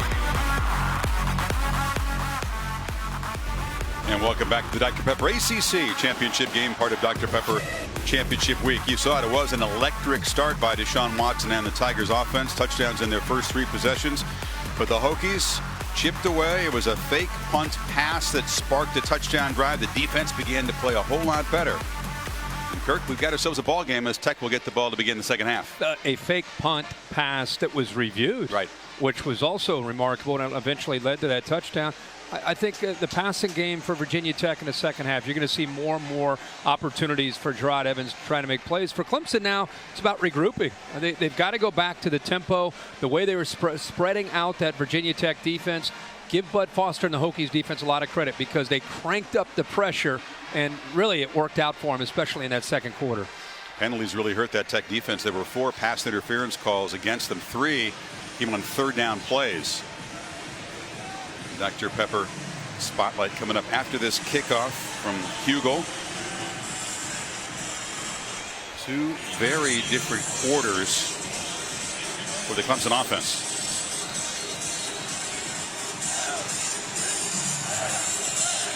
Tech, as you mentioned, a tough-minded team. Not the most talented. They've got good players, but they've got heart. They've got a lot of self-belief. Battle back time and again this season. Here's the Dr. Pepper spotlight. This is early in the game where they were trying to feel out Deshaun Watson, bringing 3, dropping 8, easy for them to be able to have time to throw. But the adjustment from Bud Foster was crank it up. Bring 1 more than they can handle. They brought 7, only had 6 to block. And Deshaun Watson just throws the ball down the field, just throws it away. Again, bringing both the linebackers there to try to get pressure. They affect his timing and rhythm, throws the ball away. That's what we saw the latter part of the first half. And we'll have to see when he gets back out there the adjustments that Jeff Scott and Tony Elliott and Dabo Swinney and that staff make to try to slow down some of the heat. Dual threat quarterback has not been able to make an impact at all running. Evans now will be swarmed and dropped. Sacked by big Dexter Lawrence. Covered sack. Wow, this is the sign of an inexperienced quarterback in the pocket. Watch his head when he feels pressure. Watch his head go down. He is sensing and feeling, instead of an ability to find that second or third option, his eyes go down because he wants to take off and trust his legs. It's not there. Instantly he pulls down. If you can take away his primary, he's got a real problem. Now he underthrows the screen for Hodges, Kirk, who still doesn't have a catch. That's only the second time he's been targeted tonight. That's trouble. They got to get him involved. You know, the fact that the second play of the second half, they go to him, tells you that the coaches said the same thing. They looked around and said, guys, we've got to be able to find that matchup with Hodges at 6'7" and be able to make plays in one-on-one matchups. That's really not his game, though. Underneath, catching the ball and making yards after the catch. He's more of a downfield threat with that length. Got to get the ball downfield here. They need 16 to keep the drive going. Tigers give him time. Lost the ball for Isaiah Ford on the edge. Jump ball broken up. One of those 50-50 plays, and Tankersley won that battle. They're very limited on what they can do on third down. You know it's either going to be a quick game or it's downfield. Tankersley watching and waiting the whole time. Times it up perfectly. Goes up with the left hand. An easy play for a very talented and athletic corner to be able to knock that ball away. I guess it's easy when you're that good. You can't play it better. Ludwig with the punt, and Scott makes the fair catch at the 33. So Clemson's defense, a strong start to this second half and see if Deshaun Watson, Kirk, can get the rhythm back. He was 14 of 19 in the first half. Yeah, 14 of 19, and most of those incompletions coming in that second quarter. But remember, he started 10 for 10. Yep. What happened was they got away from being able to run the football and affect the defense with their eyes. And when you can't run the ball and you put Deshaun Watson or any quarterback into those obvious passing situations, I don't think they're good enough up front on the offensive line to be able to hold off that pressure, especially when they're blitzing. Dahlman takes the pitch with that 10 for 10 start here, by the way.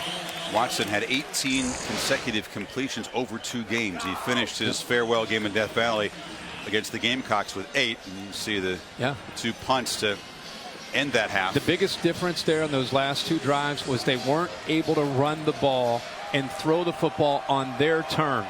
They put Deshaun Watson in a little bit more obvious passing situations, made it easier for Tech to play defense. Dahlman is split out far right, ball batted in the air, and Motua Pawaka, the linebacker, comes down with the pick. Vinny Mahota is down. He may have been the guy that deflected it. He did. And Motua Pawaka, Kirk, who does everything for this defense, makes a huge play. Great awareness from the middle linebacker, but it started with Mahota on the edge here. Watch him on the outside. See it a lot in college football with a quick passing game. Right away, he reacted and went down with his hand. Watch how quickly, either finger or the hand, right away he felt that pain. But how about the awareness to come up with that interception? And Motua Pawaka sets up the Hokies, threatening to tie this game. So then Vinny Mahota made a big play, but paid a price for it. Athletic trainers escorting him to the locker room to have that right arm checked out, Kirk. Yeah, again, we see this a lot. The quick game in college football, defensive lineman goes up, but I've never seen that. I've never seen a guy go down and go in to get, more than likely, an X-ray for knocking a pass down. Motua Pawaka picked it off, and now Evans goes to work and tries to get it to Rogers in heavy traffic. Well defended. First turnover of the game. 15th interception thrown by Deshaun this year. In fact, Kirk, you go back to the beginning of last year. Second most interceptions in the FBS for any quarterback. All the big plays that he's made. Yeah. But I think if you go back and really study the film, there are a lot of what we just saw. You know, it's a lot of a tip ball here, a receiver running a wrong route. I don't think all of those are on him. No. You know, obviously. And like I said, that's offset by a lot of monster plays and a lot of winning plays. 2nd and 10, empty backfield. Tigers rush only 3, and that's another low throw. And it's ruled a catch by Hodges, his first of the night. Big fella went down. Tigers not so sure about it. Dabo actively lobbying for an incomplete call. Let's check it out. Let's see this effort here. Nose of the ball down makes it always tough on a wide receiver. No, that's not a catch. Nah, that ball hit the surface. Definitely will take a peek at that. Dabo is fired up on the sideline. You know, Rolling on the field. It was right in front of him. Yeah. That play is under review. As we saw last week with Coach Harbaugh, when things happen right in front of you, the coach tends to get a little more actively involved. It is complaining, but legit complaint there. Yeah. Hit the hand first, but then definitely hit the rug. And the difference between a 3rd and 4 and a 3rd and 10 after an interception, there's reason, especially the balls right now placed at your about the 33, 32, 33 yard line. Yeah, this would move it back, Kirk. We expect it'll be spotted back at the 38, so not really in field goal range. Do they have a couple of plays to try to get the 10 yards? Do they go for it in 4th down? Based on what we've seen from Justin Fuente tonight, willing to take chances, you could make a case that, you know, they don't have the field goal kicker to make a kick from this distance. Why not use 2 plays here to try to come up with a first down? There's an anxiety in this building that's palpable that you can feel from the Clemson side. Samantha reporting that it's probably about 75% Clemson fans in orange here, and they felt like, hey, we're going to have a party tonight in Orlando. We're rolling to the playoff early. Doesn't feel like that now after the interception. It got very quiet. Uneasy. The selection show, of course, is the backdrop for all of this. Clemson figures to be the only question mark at this point among the top 4. Incomplete pass. It'll be 3rd and 10 from the 38-yard line. Please reset the clock. 13 minutes and 33 seconds, please. So Hodges, Kirk, still doesn't have a catch. Now Evans has missed on his last 6 passes facing a 3rd and 10 here. Yeah, and not able to run the ball either. So you go back to how you approach this at 3rd and 10 at the 38-yard line after an interception. I think you're aggressive. I think you look at this as you have 2 plays here to come up with a first down. Watson wondering if his defense can make a stand here, not let the Hokies cash in that pick. Clemson rushes 4. Evans again takes 1 look downfield and then is dropped by Carlos Watkins, and that sack is huge. It may really impact what they do now here. You forget about those 2 plays to get a first down. Boy, they have so many different bodies who can get in there and give you pressure. They rush with 4, actually a twist there. Moved Dexter Lawrence from the left over to the right, actually brought Carlos Watkins around. So without blitzing, they're still able to get home just with a simple twist up front. 4th sack of the night, so Ludwig drops the point and kicks a backspin, caught by Scott at the 10. What a job by Brent Venables in that defense after that interception. 2 great stands by that defense here in the 3rd quarter. The athletes who demonstrate hard work on and off the field. Goodyear, official sponsor of the college football playoff. This game switched by the ACC from Charlotte, which has hosted the last 6 years. Conference making a decision after North Carolina voters passed House Bill 2, which limits the legal protection for the LGBT community. So Orlando in September, I should say, named the host city for this year's championship game. Tigers with the football, up by 7. And Watson running all the way and gallops for about a dozen yards. See, that's what Clemson needs to be able to do. Great block by the big tight end, Jordan Leggett. Gallman also picked up a great block. Get the quarterback run game going. It seems to open other aspects of the offense. The quick throws to the outside, the tempo. Up until that play, their last 13 plays had netted a total of 12 yards. Watson again. That time escapes. Another stiff arm. He's got those long arms. He's got deceptive strength, and he got away from Edmonds again that time.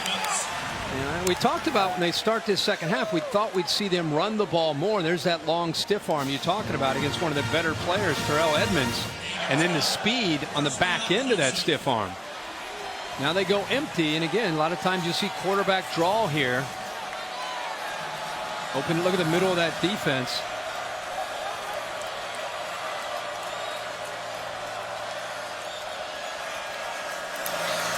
Watson pressured, hit, gets it away. Catch made. Climbing the ladder is big Mike Williams, who finally gets involved here. Matua Puaka hit the quarterback, but nice pitch and catch. And Matua Puaka lined up to the outside. See him right there. Deshaun Watson waited to the very last second and puts the ball up where Mike Williams can make a play on the ball. Great focus downfield on the read by Watson. Tigers in Tech territory. 4th catch of the night for Williams as Gallman spins inside the 45. Everybody put a kind of an asterisk next to this drive because this is what they've gotten away from. The rhythm is impacted in this offense by Wayne Gallman and Deshaun Watson running the football. And if Gallman can't get his yards because you're losing up front the line of scrimmage, force him to bring an extra hat down by running Deshaun Watson. And Watson running again all the way. Gallman is an excellent lead blocker when the quarterback runs it. He takes great pride in that. 3rd and 2 now. And I think Deshaun Watson does a really good job on those stretch plays where he just eventually he patiently waits for the lineman to come around and waits to find, almost like a tailback would, that crease. That time lowered his, he's not afraid to lower that shoulder, and he does. Picks up some tough yards to give him a much more manageable 3rd down here. Maverick Morris in replacing Tyrone Crowder, the starting right guard, who's out for this play. Leggett goes in motion. Watson looks that direction, fires, caught. Off and running is Williams, barreling down inside the red zone. Tigers threatening again. Yeah, that's a tough matchup for Virginia Tech. 3rd down and short. You walk Alexander up tight. He tries to use his hands, but Mike Williams gets separation. And on 3rd down, boy, such rhythm there and confidence with Watson throwing the ball to Mike Williams. Strength, speed. He'll run high 4.4s or a 4.5 perhaps. Strong hands. Mike Williams, top-rated receiver by Todd McShay in his draft board.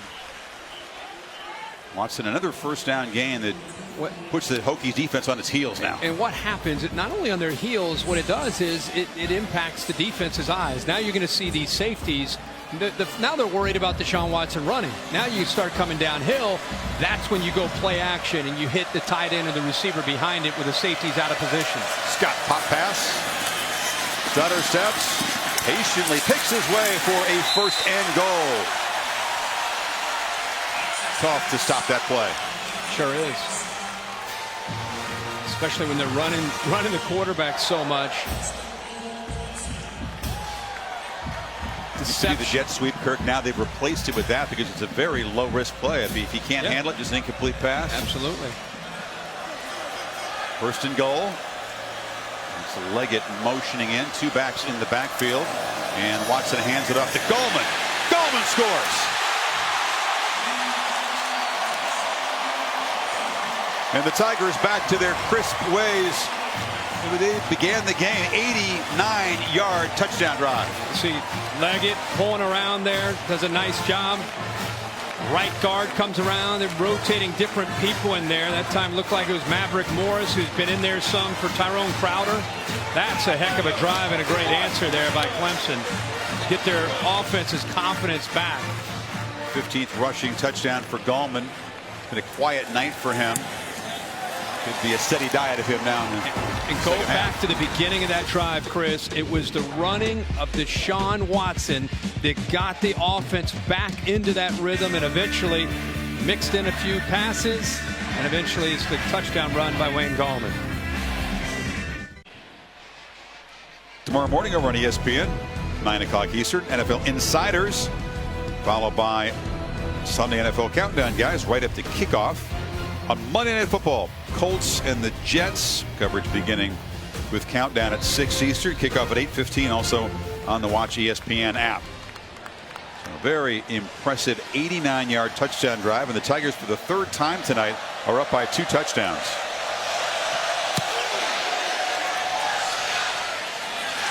Murphy will bring it out. Henry Murphy knocked down at the 20.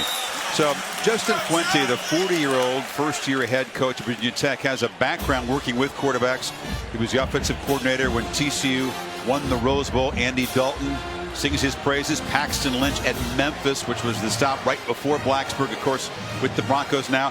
Kirk, what does he have to do to get Gerard Evans more comfortable? What can he call to get this quarterback on track? He seems kind of uneasy tonight. Those are two quarterbacks that are tough to compare him to at this point, just because he's still developing as a passer. I think tonight he feels hurried. I think he realizes that Clemson's doing a good job of pressuring him, and I think it's affecting his accuracy because his feet. It's a long throw way over the head of Ford. And anytime as a quarterback, I think a lot of times we get caught up in his arm and his accuracy. But when a quarterback's missing, it has more to do with it feeling hurried. And when you feel hurried, there's a tendency to affect your feet. And when your feet are impacted, that's really where you see the accuracy. The ball going to the ground, the ball sail the way it did on that last one. He flips it to Phillips. Heavy traffic there all over the slot receiver. Middle backer Kendall Joseph got there first. The other thing that Clemson has an ability to do is just dial in on just a handful of routes. You're seeing a lot of bubble screens and a lot of vertical shots downfield. There's not a ton of variety, so it makes it a little bit easier for them to defend what they're seeing. 3rd and 12. Tigers showing heavy pressure. That's Boulware jumping out. Evans will take a look at the sideline. The coaches will give him instructions based on what the Tigers are showing. And now they back out. Only rush 4. Escapes, but not for long. Dropped behind the line again by big Carlos Watkins. A 5th sack for this Tigers defense. And again, they did this earlier. They had a stunt where you see moving here and moving here. And again, it's Carlos Watkins who gets overlooked at times because there's so much talk about some of the other defensive linemen up front. But he might be as dangerous as any of them. How about the way this Tigers defense has played after halftime? Lugman gets it up into the jet stream. Scott banged down instantly. So a long punt and excellent coverage by Mook Reynolds. All right, time for our street cred of the season. Is this the regular season street cred? Yeah, I think it's a year-end kind of celebration. We've been doing this all year with All-State. Street cred on Twitter, the hashtag, where fans give me an idea of who they think is the most deserving team. And Temple was out there, but you got to look at Alabama and what they did in the SEC championship game. What Nick Saban, another SEC title, his 5th at Alabama. And they continue to build momentum towards their inevitable playoff spot at that #1 seed. You would think playing in Atlanta, close to home. Well, right back where they were today when they thumped the Gators. Watson takes off again, beginning this drive with the run. If you're not familiar with the rules, as the top seed in the playoff committee, that you're placed in the semifinal location that makes more sense geographically. That's why Alabama would be in Atlanta. And makes it a lot easier for their fan base to be able to drive right up the road and be able to attend the game. I don't think Washington fans would mind, but it would be a long schlep from Seattle to Atlanta. And they'd be outnumbered if that's the matchup on New Year's Eve.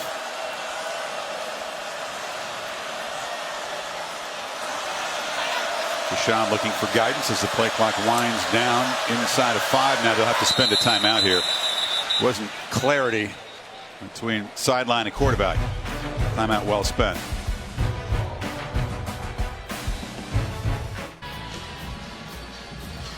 Cassie, we witnessed the resilience on the fight back ability of the Nittany Lions, haven't we? They're still in that game in Indy. Hokies defense trying to get the football back now. Clemson back to work. 2nd and 5 after the timeout. Watson deflected again. That's ball. He's grabbing his hand again. Oh, man. Already had to go into the locker room after deflecting a ball to start the second half. And he's going up. He did go up with the right. He didn't go up with the right hand this time. He went up with the left hand. But again, these are both now. Now he stretched that one out too. Got a brace now on that right arm. 3rd and 5.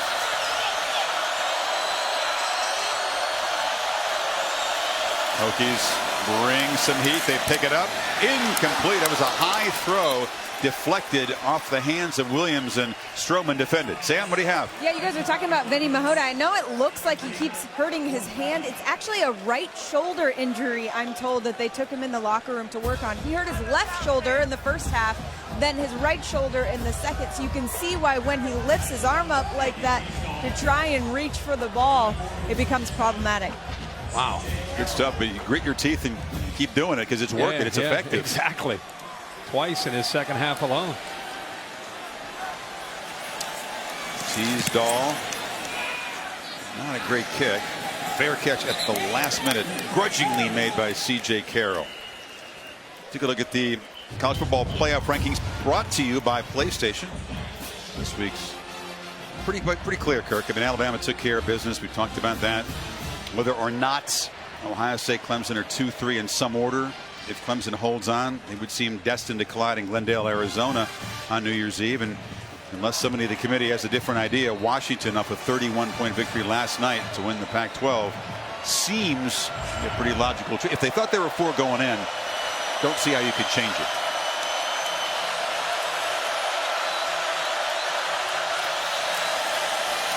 Well, they're trying to get a running game going, but it has not been there all night against that tough Tigers front. Well, that is so impressive. It's great to see Austin Bryant back in the lineup. Missed the first 6 games. Has been coming around each week, getting a little bit more confident. Foot surgery in August.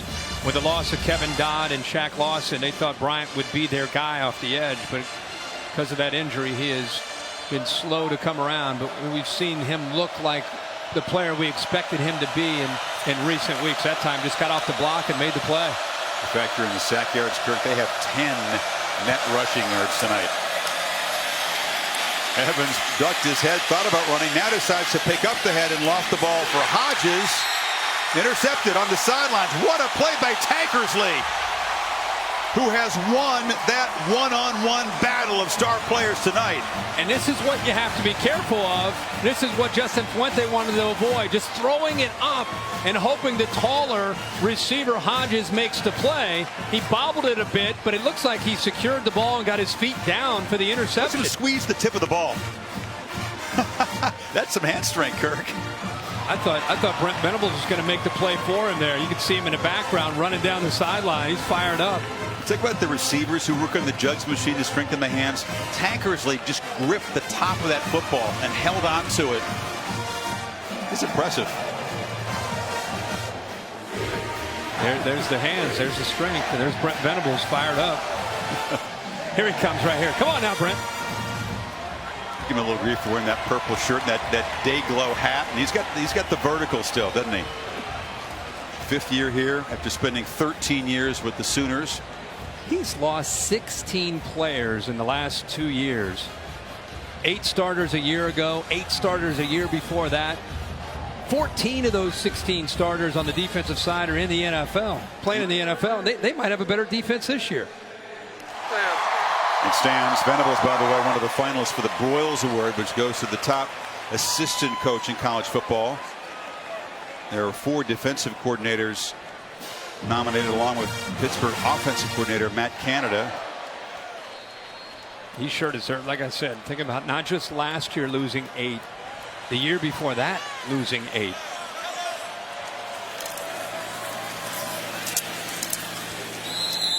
I mean, it's a tough thing because we saw Don Brown and his defense at Michigan, Jim Levitt at Colorado did a tremendous job. Pruitt in Alabama, they don't allow much. And then one offensive guy, Canada, over there, who did have a very good game against Venables' defense. Yeah, Don Brown probably would be the leader in my mind. The impact that he had on that Michigan defense. Jim Levitt, what he did at Colorado, all those guys deserving of being finalists. By the way, Bud Foster won that in 06, finalist 4 times. Look out, Deion Kane's loose. Kane cuts it back and still running inside the 15. Finally, number 8 joins the party and makes a big impact play. Faison goes for the football. Took a chance by going after the ball, and that's why he gave up the big play. First catch for Kane, good for 39 yards. They have so many talented weapons, you forget how good a guy like Kane is when he has a quiet first 3 quarters. Watson keeps it. Gets a block. Muscles down to the 2. Boy, he is so dangerous in the open field. Looked like Chuck Clark had a chance to bring him down, but Deshaun Watson right now is running and throwing. You go back to the previous play, you had Thompson down. It was the corner jumping the route and trying to make a play. He took a chance. He went for the football. Problem is, when you don't get your hands on the ball, there's no one left. That's why Kane picked up all those yards, and then Deshaun Watson getting back to running the football. And Thompson continues to be looked at. There's the progressive pylon cam with Watson out there. We've seen him some effective stiff arms tonight. Oh, man. 100-yard rusher in last year's championship game, along with Gallman when they beat North Carolina. I think that's probably the element of his game that he's brought even more to the forefront this year, is the strength and the time he put into the weight room. His body is very different this year from where he was last year. Much stronger. Even though he hasn't run the ball as much this year, you're going to see him tonight and the next game or two. You're going to see him running it more and more. And that it's not just speed and elusiveness, it's also strength and that stiff arm. Thompson will head to the locker room. He was injured, that hand throwing a block. 1st and goal.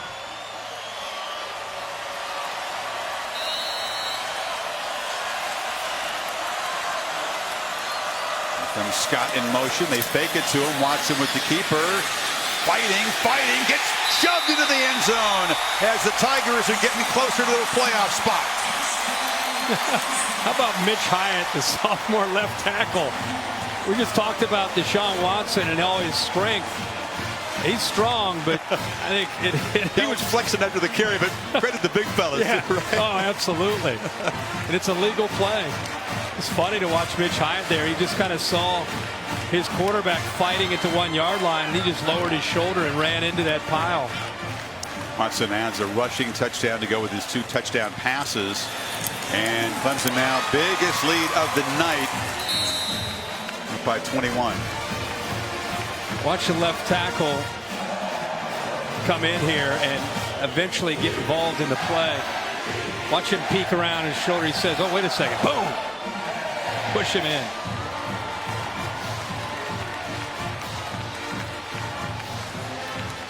Deshaun said, I need that help. I was fighting and I was going to get in anyway. Dabo Swinney knows that his team has really responded after halftime. Defense has been stout. Despite Watson's interception, they rose up. And Clemson with another touchdown march to go up by 3 scores now. This is a team that Swinney told me he feels is much fresher mentally and physically compared to last year. They came into Charlotte Kirk kind of on fumes, just trying to get to the finish line against the Tar Heels. They recharged for the playoff run. But this year, he really feels they're fresher, better offensively, defensively, and in special teams. I also think a loss to Pitt a few weeks ago helped them. It helped them because it got them to refocus, and it gave them almost a second life approach to the rest of their season. They've been playing with an edge to them the last couple of weeks, and that'll continue, I'm sure, into the postseason. And it was Wake Forest on the road. It was a nasty weather there. They came out, played a tough opponent very hard, and then they absolutely demolished South Carolina. Worst beatdown ever by an ACC team over an SEC team.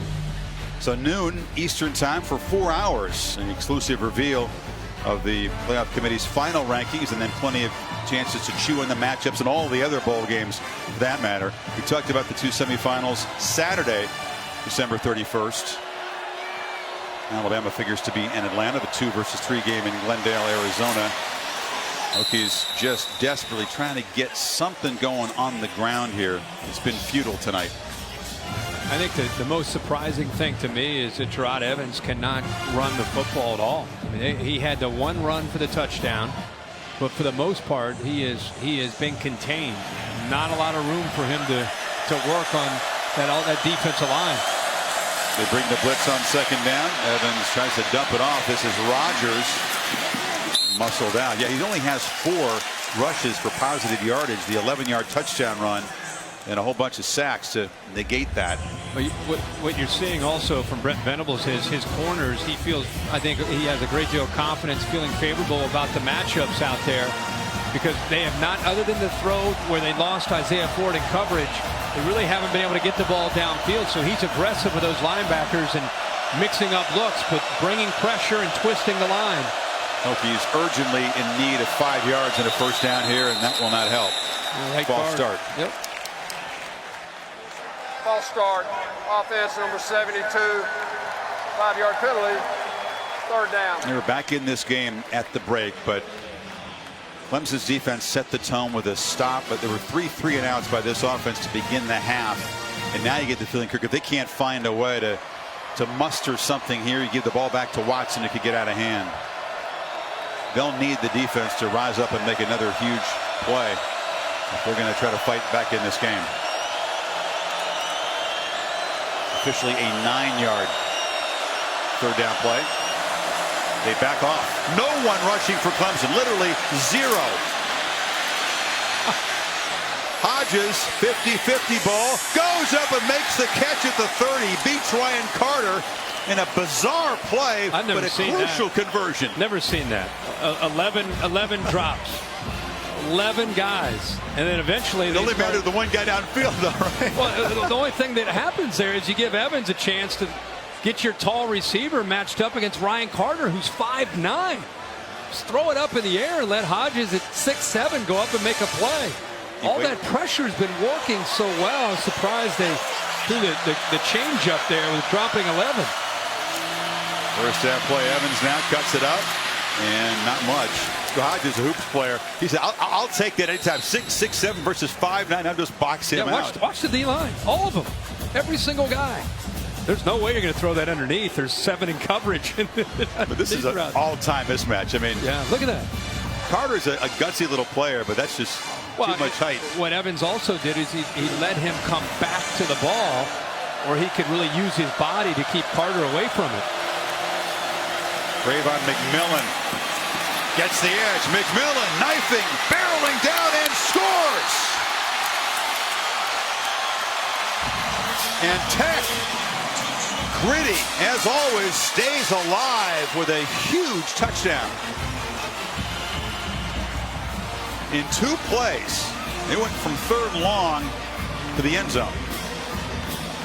Brent Venables is going to look back at that 3rd down and long, and I don't know if he had to be anticipating a quick short throw, but gave Evans all day, obviously, by not rushing anybody. And just put the ball up into the air for Hodges to make that play and created some momentum. 42-yard gain to set up McMillan's touchdown run. Yeah, and the blocks, you can see both the guards are going to pull around to lead, but watch the seal blocks. You also see the big fella get in there and help out Sam Rogers right there in motion. That block, and now watch both guards. Submarine block there. Good effort by Hodges, blocking Tankersley, and I don't know what Jadar Johnson coming in late on this play. Tankersley just kind of pushed it. So that will be a conversation of the sidelines. Some poor tackling in the secondary. And the Hokies just hang around, don't they? But the ball up into the air and then really good execution. There was some great blocks there until that poor effort there by Tankersley on the tackle. Their tailbacks had done nothing tonight until that touchdown by McMillan, his 5th rushing touchdown of the season.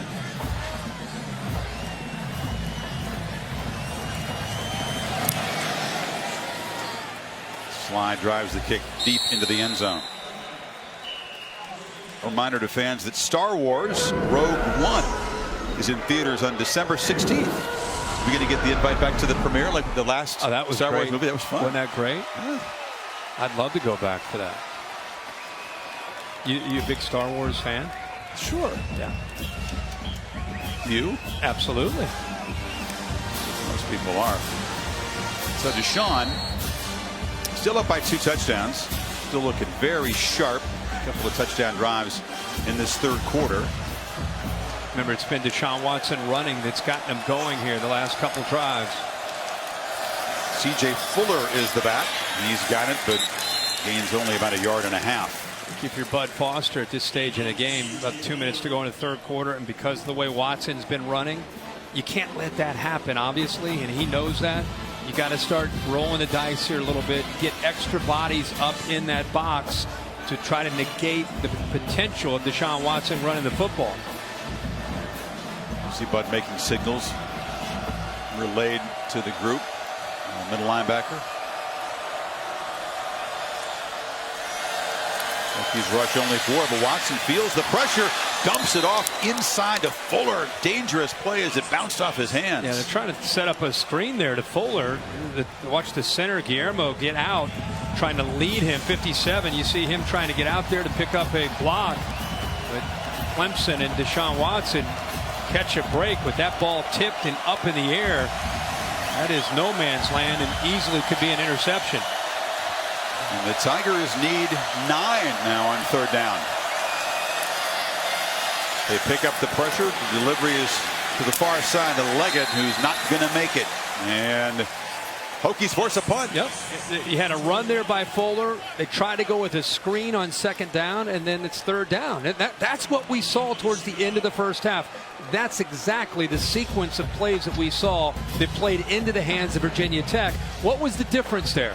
And you can't call quarterback run all the time, but that's what, when that's working, force them to stop that until until it puts them in a position where they're going to be able to do some other things. See if the Hokies come after this or peel back. Well, they'll set up a return. Teasdall a high kick, and Carroll a fair catch at the 35. So Gerard Evans, who'd had such a frustrating time tonight, Kirk, as a passer and a runner, makes that big downfield throw to Hodges, sparks a touchdown, and now back in it, looking for ways to continue this momentum. Yeah, and really it's been a couple pass plays like that. You know, they had the broken play where Isaiah Ford got behind Tankersley. That was earlier in the game. That eventually led to a touchdown. And then that bizarre 11-man drop by Clemson on 3rd down where they just put it up in the air. That led to another touchdown. Other than that, those are really the 2 plays that have been their best production in the passing game. They got 4 of the single coverage to the right. They look to the left, and it's incomplete. Try to get it in the slot there. It's broken up. Henry Murphy's first chance at a touch, and Ryan Carter was in coverage. 2nd down. Final minute now of this 3rd quarter. Hokies within contact here. Some similarities to last year's ACC championship game when the Heels were trying to hang around and fight back against Clemson.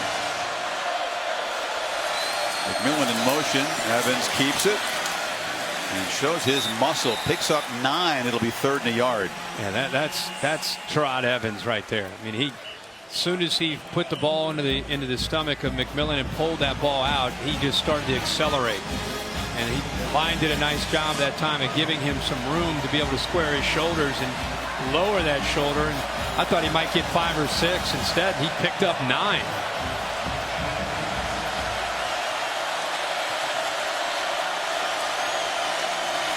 Going to throw it on 3rd and 1. Phillips makes the catch. Had to go back behind him to catch it. Jalen Williams stopped him. It'll be just enough to move those sticks. Big time catch by Cam Phillips on a 3rd down and short. That's a heck of a difficult execution here. Comes back, somehow secures it, and then has to get off of Jalen Williams. And now Phillips comes in motion, takes the jet sweep handoff. Good patience, picks his way, knocked out of bounds right at midfield on the final play of the 3rd quarter. So the Tigers in front, but Tech hanging around down by 14 at the end of 3 in Orlando. Back after this message and a word from your local ABC station. Set for the final quarter. Clemson 15 minutes away from an ACC championship, their 2nd straight, and another trip to the playoff, but the Hokies have other ideas here. At midfield on the march.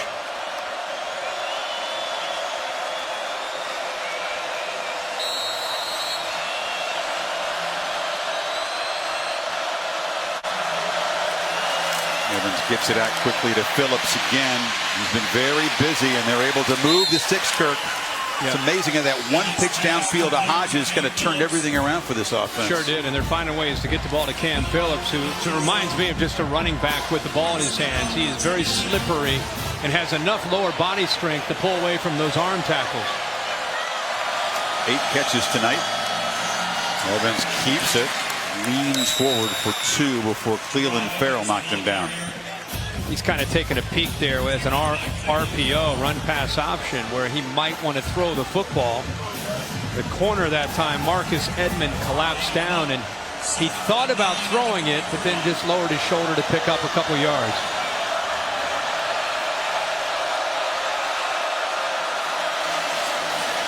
Evans bobbled the snap and delivers to Ford, who goes up and makes a catch for a first down at the 33. And remember, Tankersley is out of the game, and it's forced Edmond into that boundary corner spot. Pretty good job of securing the ball, staying in there with Carlos Watkins, who's been in the backfield all night.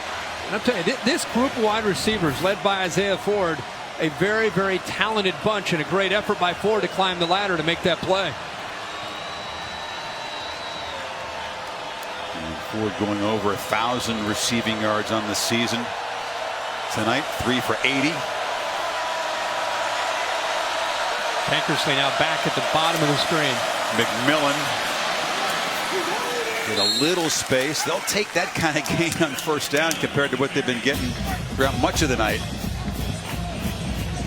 It's a heck of a matchup tonight has been Ben Boulware and Sam Rogers when they get head-to-head. You knew it would be, right? Absolutely. The ultimate Tiger and the ultimate Hokie. Oh, my gosh. That is a lot of fun to watch those two block and watch Rogers block Ben Boulware. I bet they'll shake hands after the game and say, I enjoyed it, buddy. For sure. On 2nd and 7, pump fake for Evans. Tucks it and kind of weaves his way. Earns about a yard. It'll set up 3rd down. Bulware again involved. They've been very active tonight. Plays in space, is asked to play in space, but also blitzes from time to time, and does a great job of keeping his eyes in the backfield and very, very aware of the threat that Evans has of taking off and getting out of there to pick up yards running. The Hokies have 2 plays here to get the 7 yards, down by 14. Tigers fans bringing some noise. It's McMillan who motioned out. Slant with Phillips one more time. Has a first down at the 20. Tough to stop it. Yep, great awareness from Jalen Williams. Blitzes here, creates a cushion there, and Evans gets the ball out quickly. See the blitz? Williams almost got his hand on it, but a nice job of recognizing it by Evans, and with that soft cushion on 3rd down, once he recognized it, it's pretty easy on the execution there on the throw to Phillips. It's been 2 big downfield throws, both kind of weird plays, and then a whole bunch of slants and underneath stuff as the Hokies find a way to piece together a positive drive. Evans took a look, now runs. Big fella rumbling inside the 10, barrels down to a 1st and goal at the 5. Well, he runs with a different energy about him when he gets into the red zone. You know, he really does. I mean, he runs with a purpose that he is going to the goal line, and you better get in his way to slow him down. I'd run him again in there. At 15. He's got it again. Good call. Boom. You're not going to stop him. Evans just barging into the end zone, and the Hokies are back within 8. That's heart. That's want. That's a quarterback that has confidence. Look at that hole. There's not a hole. He squeezes through, but he keeps his legs churning and goes right over top one of the top linebackers in the country. He looked up one of the toughest dudes around and just ran him right over. Linemen love a quarterback with that kind of attitude. You know, it wasn't a great Notre Dame team that they beat a couple of games ago, but they came from 17 down. Evans had a nasty cut in his finger, freezing cold day. He didn't care. He's bleeding. He just found a way to make runs just like this to get the Hokies to the finish line. Back within a touch.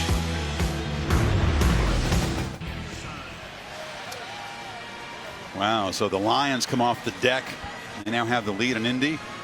There's the ACC Championship Trophy, which will be presented immediately following the game over on ESPN3. And the Hokies have made this a tight game again, down only 7.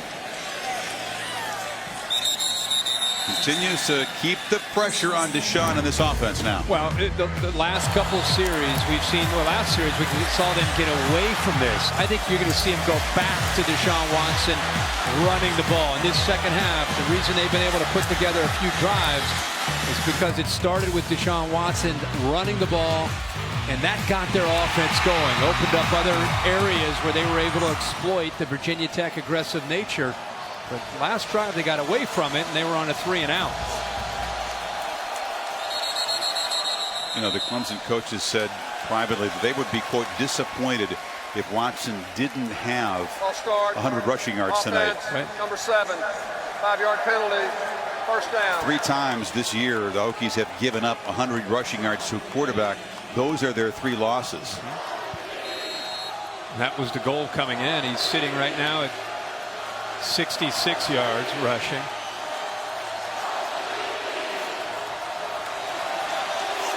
First and 15 after the penalty. It's McLeod in motion. But Gallman's got it, and the Hokies rise up, and Alexander from his corner position with the tackle for loss. Yeah, it starts with Ekanum getting penetration. Watch how quick he shoots this gap. That's the key. Being able to get down in a hurry. They slanted that way, but his eyes were up. He saw the ball go to the hands of Gallman and made a play, and eventually came up with a tackle for a loss. The penalty and the loss, and it's quickly 2nd and 19. Hokies rush only 4. Watson has time and looks downfield for Renfro, and he makes a diving catch out near midfield. Hunter Renfro's first grab of the night is a huge one. Heck of a matchup with Mook Reynolds. Mook Reynolds, watch him fall. He slips. somehow regains his balance, but it's too late. The ball is thrown on the money, and a heck of an effort there by Renfro. His hands look like they got backwards, but he still came up with a catch. 31 yards, and now Gallman spins into Hokie territory. The former high school quarterback, walk on here. Watch his hands. They kind of got, the ball got behind him a little bit, almost reversed his hands the way you might normally do it, but still such a sure-handed receiver. I'm surprised it's his first catch of the night. Sure-handed receiver who had a broken hand and missed about 4 games, and the offense harder to stop when he's back. Good hard count, tips the hand there. Now they know what to expect from Virginia Tech's defense. Gallman dropped after gaining a first down at the 41. Those are the little things that Deshaun Watson brings to the table and veteran quarterbacks bring to the table. You see it all the time in the NFL. A good hard count mixed in. The defensive line, the linebackers flinch. They show you where they're going. And then he's able to adjust and let the offensive linemen and backs know exactly where the defense is headed.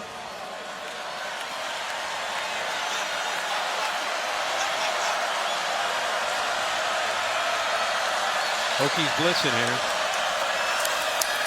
He brings 6. Watson gets it out quickly. And Scott with the catch there in front of Stroman. Those linebackers are leaning. And when you blitz your linebackers and you have soft coverage, that's an easy decision for Deshaun Watson to just take a quick 6 yards on 1st and 10.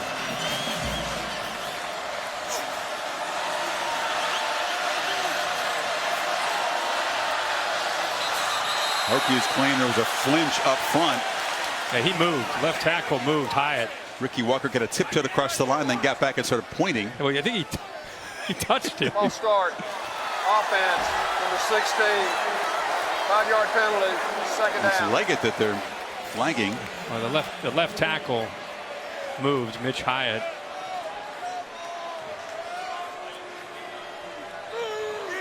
So the second false start penalty in this series. Watch you. See the movement there. Just kind of came up. Like, yo. I saw that. I saw it. So 2nd and 9.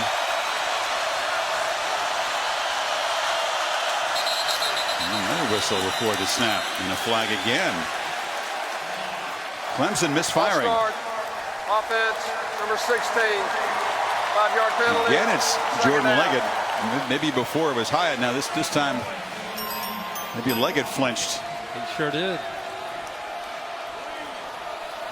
Dabo Swinney would be the first one to tell you that when they have struggled, it's been where they have self-destructed, whether the turnovers or right now a few penalties. 3 false starts on 1 possession. 2nd and 14. Watson gets it out, but way overthrown. Not even big Mike Williams to come up with that one. It'll be 3rd and long. Trevin Hill, the freshman, affected Deshaun Watson. You hear defensive coordinators every week, we talk to them, and they always say it's not about the sack. We have to affect the quarterback, and sometimes that gets lost in translation. What that means there is Hill came around and almost gave the impression that he was going to get to Watson, and that forced Watson to get the ball out of his hands and with the errant throw.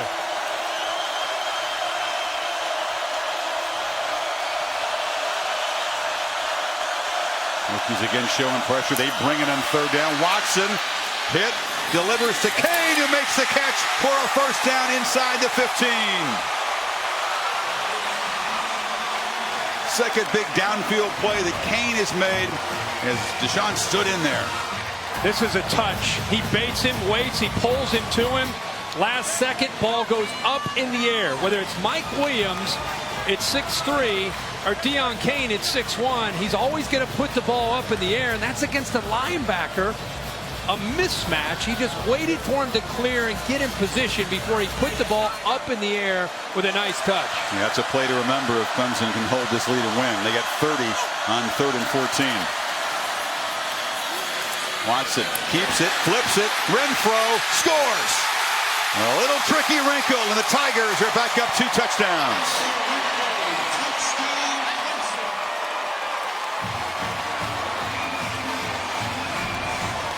This is a version of a triple option here by Deshaun Watson. Coming down the line, staying parallel to the line of scrimmage. He baits the corner and the outside linebacker towards him where they think it's a quarterback run. And there's Hunter Renfrow, essentially like a pitch back in the option, waiting out there on the sideline. And he just throws it out there to him. Renfrow shut out until this drive, made the big catch out near midfield, and then converts that little flip. And Clemson overcoming 3 penalties on that drive. They lost their focus mentally, but Watson and Renfrow is making big plays, and they find the end zone anyway. Don't forget that great catch by Hunter Renfrow to keep the drive alive. This is that big 3rd down play, Chrissy, you said. Let's not forget that one. And the very next play, they attack. Give Deshaun Watson a chance. He does a good job of selling the run. Renfrow's waiting there on the outside. Touchdown, Tigers. Clemson back up by 14 midway 4th quarter. After Deshaun Watson's 3rd touchdown pass tonight, 37th for the season. He breaks Taj Boyd's single season school record from 4 years ago.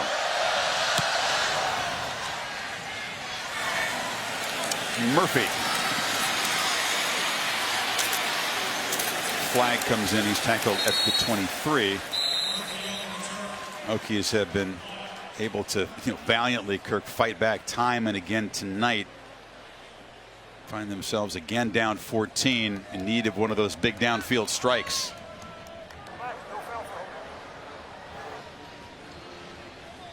Jeff Flanagan, I believe, was going to pick this flag up. There is no foul for a block in the back.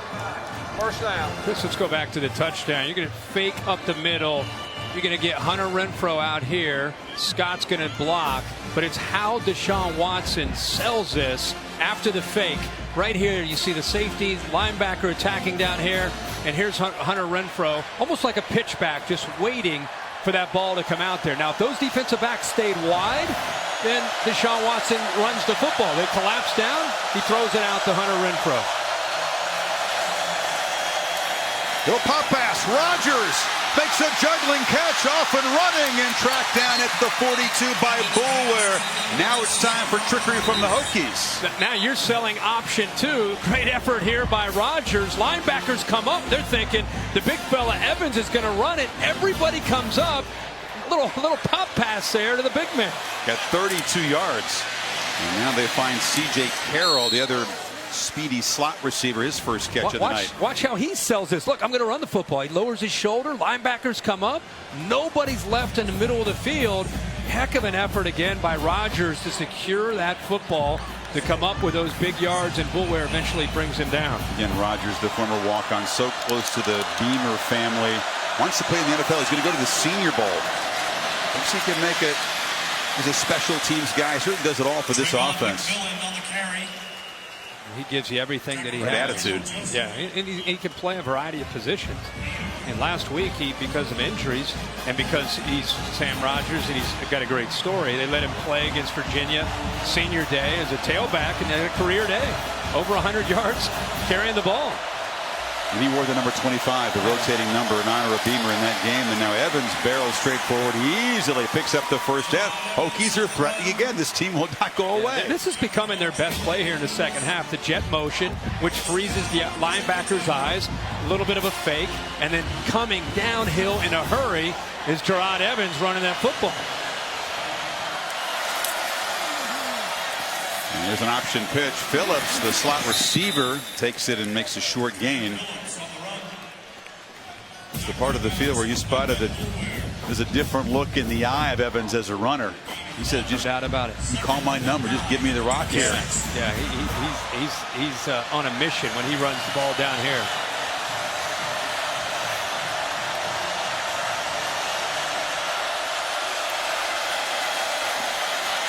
From the pocket, loops it downfield. Isaiah Ford is wide, or excuse me, Phillips wide open for a touchdown. And the Hokies back within a touchdown. Will not go away. Sure won't. It is a rail route that Clemson lost the coverage on Cam Phillips. He's in the inside. Works his way down the sideline. A little pump fake. Clears coverage. The linebacker that time, Jalen Williams, lost him. Different kind of a route for Phillips. He's been running those little slants all night. It's Evans' first touchdown pass tonight. Gotta love Cam Phillips. Doesn't have huge numbers, but he's been consistent. 10 receptions on a night, 70 yards, but he's been a go-to guy, and he's making plays. See the little out and then up. That's where Jalen Williams got confused there. Johnson tries to come over to save the day to help out, but as you said, Chris, Hokies just kind of hanging around. Sure do. Did you know, Kirk, that Don Strock held the Virginia Tech single season passing yard record until right now, until Gerard Evans just broke it. Go back to 1972, the former Dolphin quarterback. I had no idea.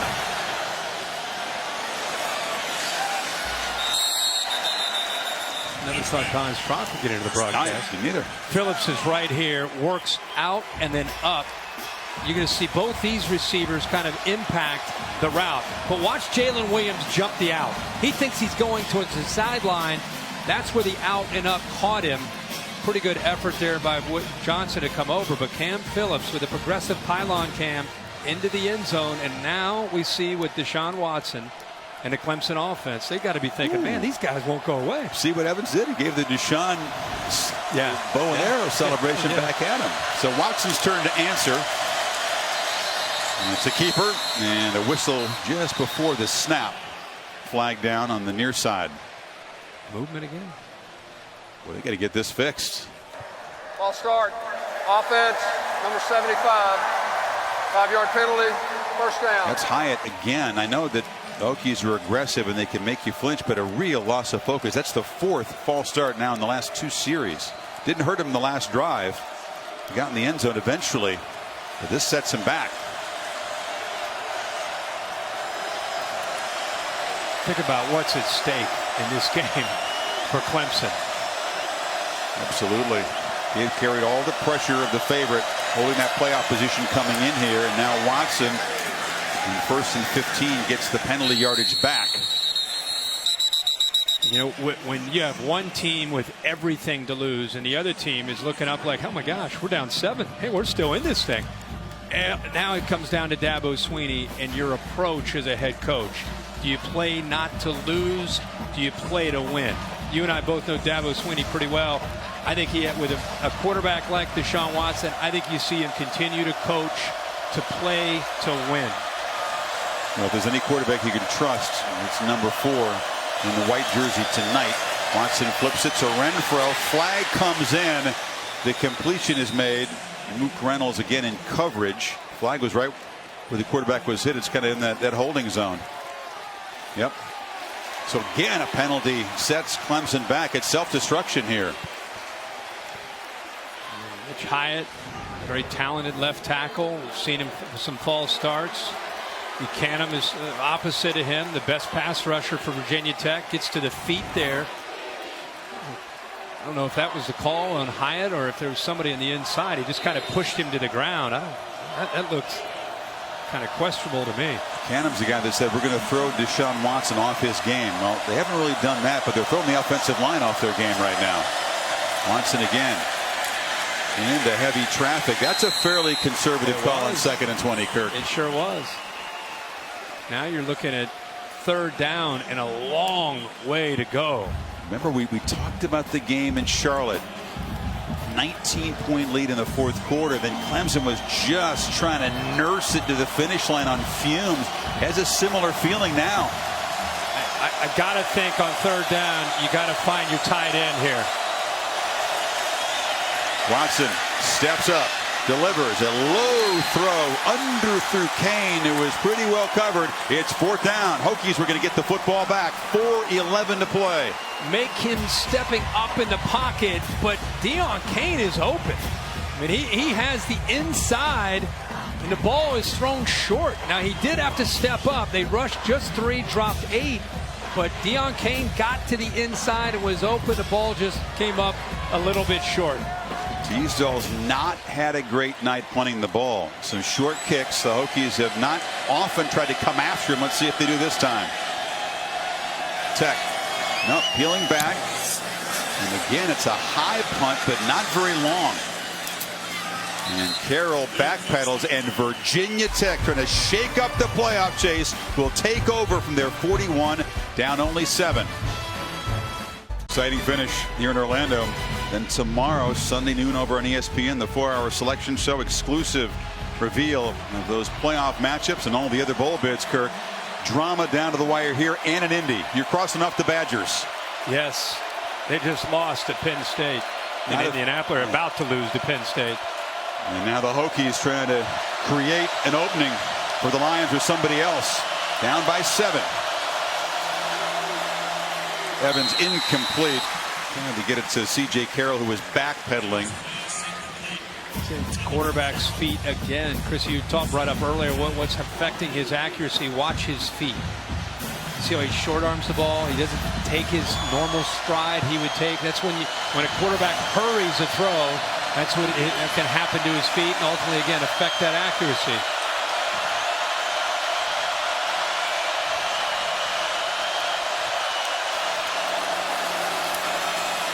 Ford wrestled down right at midfield. It'll be a yard short of the marker. 3rd down. I really believe that Clemson needs to tighten up the coverage and make it tougher on Evans. Evans does not like, if you make his receivers have to work to get to their spot. Ultimately, we've seen him a lot tonight put his head down and want to take off. Soft cushion makes for an easy throw for Evans on the outside there. Talk about an offense in the Hokies that went 3 and out. Their first 3 possessions of this half have put together 3 touchdowns.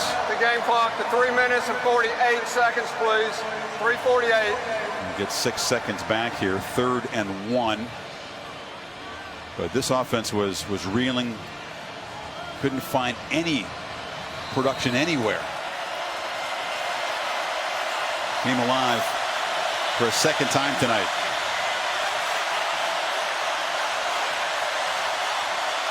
Evans checks with the sideline for the play call.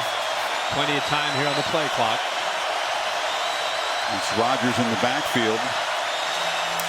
Evans took a peek downfield and then took off. It's going to be real close at the Tigers' 49. Lawrence stopped him. Favorable spot. They're already going to move the sticks. 1st down. Where have we seen that before? Yeah, that's right. Boy, you got to like their chances when Ford lowers his shoulder, don't you? I mean, he's always falling forward. Yeah, just enough.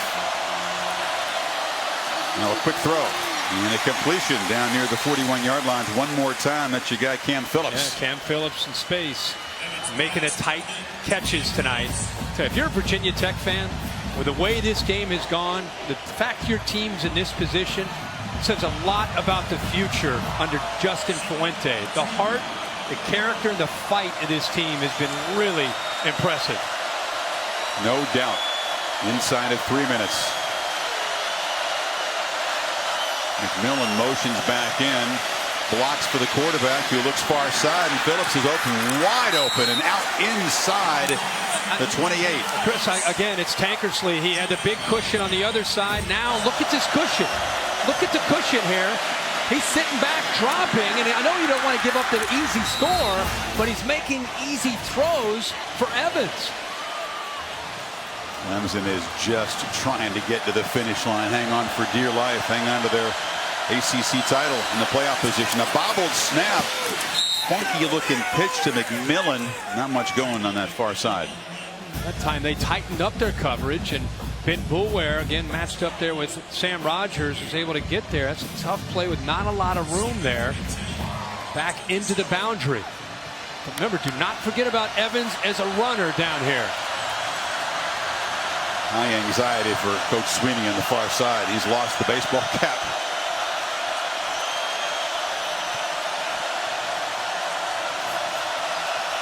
Approaching 2 minutes to play.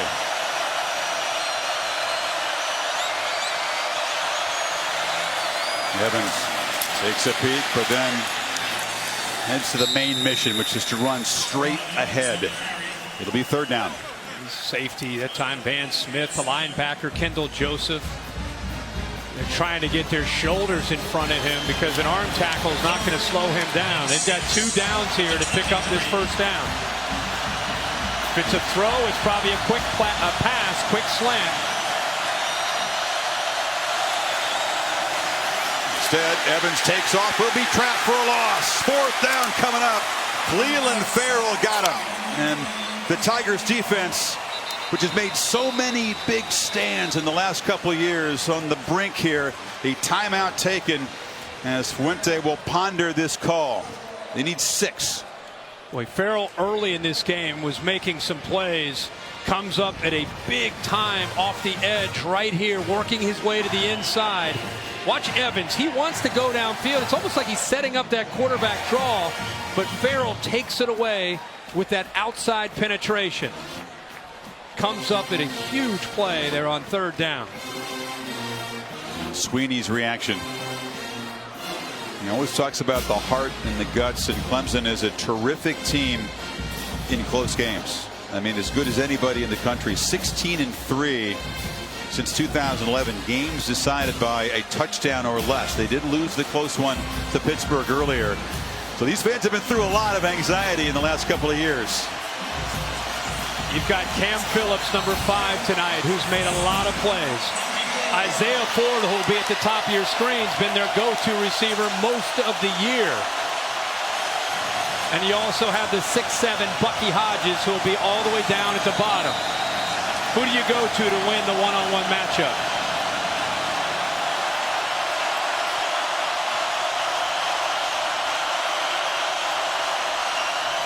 Here comes pressure. Evans hit.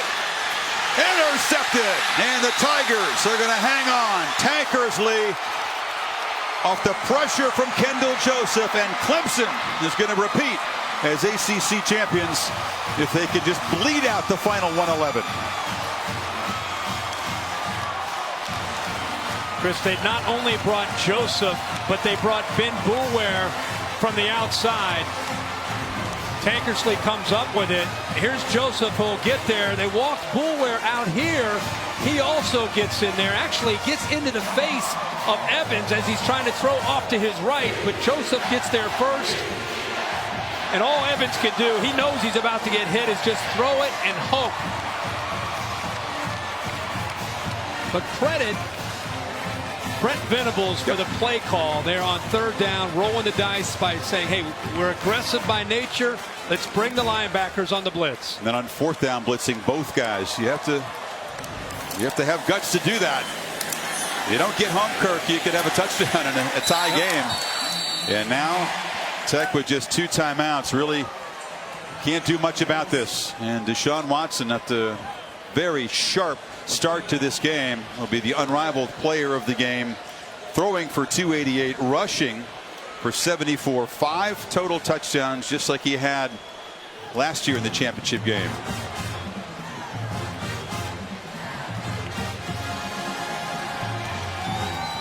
So Virginia Tech fighting back, down 3 touchdowns in this second half, got within 7 and got down in there close to the red zone before Tankersley seals it with a pick. Ford wrap-up show coming up after the final 104. And the discussion will begin. Is the playoff bracket set? Did Clemson do enough to jump Ohio State perhaps? Or will they go in as the 3 seed, which is where they sit right now? Really, all that impacts is who gets to wear the home jerseys in the semifinal game. I think after what happened in Indianapolis today with how Penn State came back, that 4th spot, that debate over that 4th spot. Watson seals it with a run that gains a first down in the final minute, and the Hokies finally will be broken. How about Dabo Sweeney? How about the amount of pressure this Clemson team felt from the time they started camp until this very moment in trying to get to an ACC championship? After the play, unsportsmanlike conduct, number 6 defense, 15-yard penalty, That's number 6, first unsportsmanlike conduct foul. First down. It's a weight that we saw Florida State have to endure a couple years ago after winning the title. It's a weight that we saw Ohio State endure last year. And then I think this year Clemson, despite losing to Alabama, felt that because of Deshaun Watson and the high, almost unrealistic expectations for him individually and for this team. And until they finally had to lose a game to Pitt, they've become a different team. No doubt Watson admits he was pressing early. But Deshaun, who will graduate in 3 years, a week from Thursday, the first in his family to graduate from college, caps another brilliant campaign. And the Tigers will head back for that chance to compete for a championship. Off to the playoff again. And Deshaun will see him along the awards trail, perhaps in New York again as a Heisman finalist a week from tonight. Much respect shown there, and much deserved by Justin Fuente and the Hokies tonight. Yeah, tonight will end up being about Clemson, but Gerard Evans, who's a junior, who's back next year. Justin Fuente in his first year taking over for Frank Beamer, the legendary Frank Beamer, to get to the ACC title and play the way they did tonight. Got to be really excited about the future in Blacksburg. Fireworks in Orlando. Let's hear from Dabo Swinney with Sam. Well, Coach, they just wouldn't go away. But you pull out the big victory, if you can hear me, over the fireworks. What made the difference down the stretch? Well, listen, as you just said, and hats off to VTech. We had a 3-touchdown lead, then we got a 2-touchdown lead, and you're right, they wouldn't go away. You know, but they're a champion too, and that's what I told them. There was 2 champions on the field tonight, and we wanted to be the one to hold the trophy up. I'm just so proud of our guys. We certainly made some mistakes and things like that, but we had some huge drives. Had an unbelievable drive, that last touchdown. Renfro, Dion, and just some great running by 4. I told him he had to have 100 tonight. I don't know what he had, but it may have been close. But just the heart and the guts and the will to go win. So 28 years since we've been back-to-back champions, and we wanted to change that tonight, and we got that done. But I can't say enough about Virginia Tech and the job that they've done over there. You know, Justin and his staff, those guys, they did an unbelievable job. We're fortunate to win the game. We're thankful. We're proud that we're 12-1, and you know, we've earned an opportunity to go play in the playoff. I think we got a heck of a football team. We're going to be a tough out for somebody. But listen, I'm thankful for the good Lord, because this was a moment that, you know, I give him all the glory for it. Coach, I'm glad you mentioned the playoff, because now you're done with this part of the season. We can actually talk about it. Yeah. Where do you think you fit? You've been following this thing. We fit somewhere. You know, I think we're a great football team. We've been a great football team. You know, we back-to-back, you know, whatever, 13-0 last year at this time, 12-1, you know, 25-1 or whatever the last 2 seasons.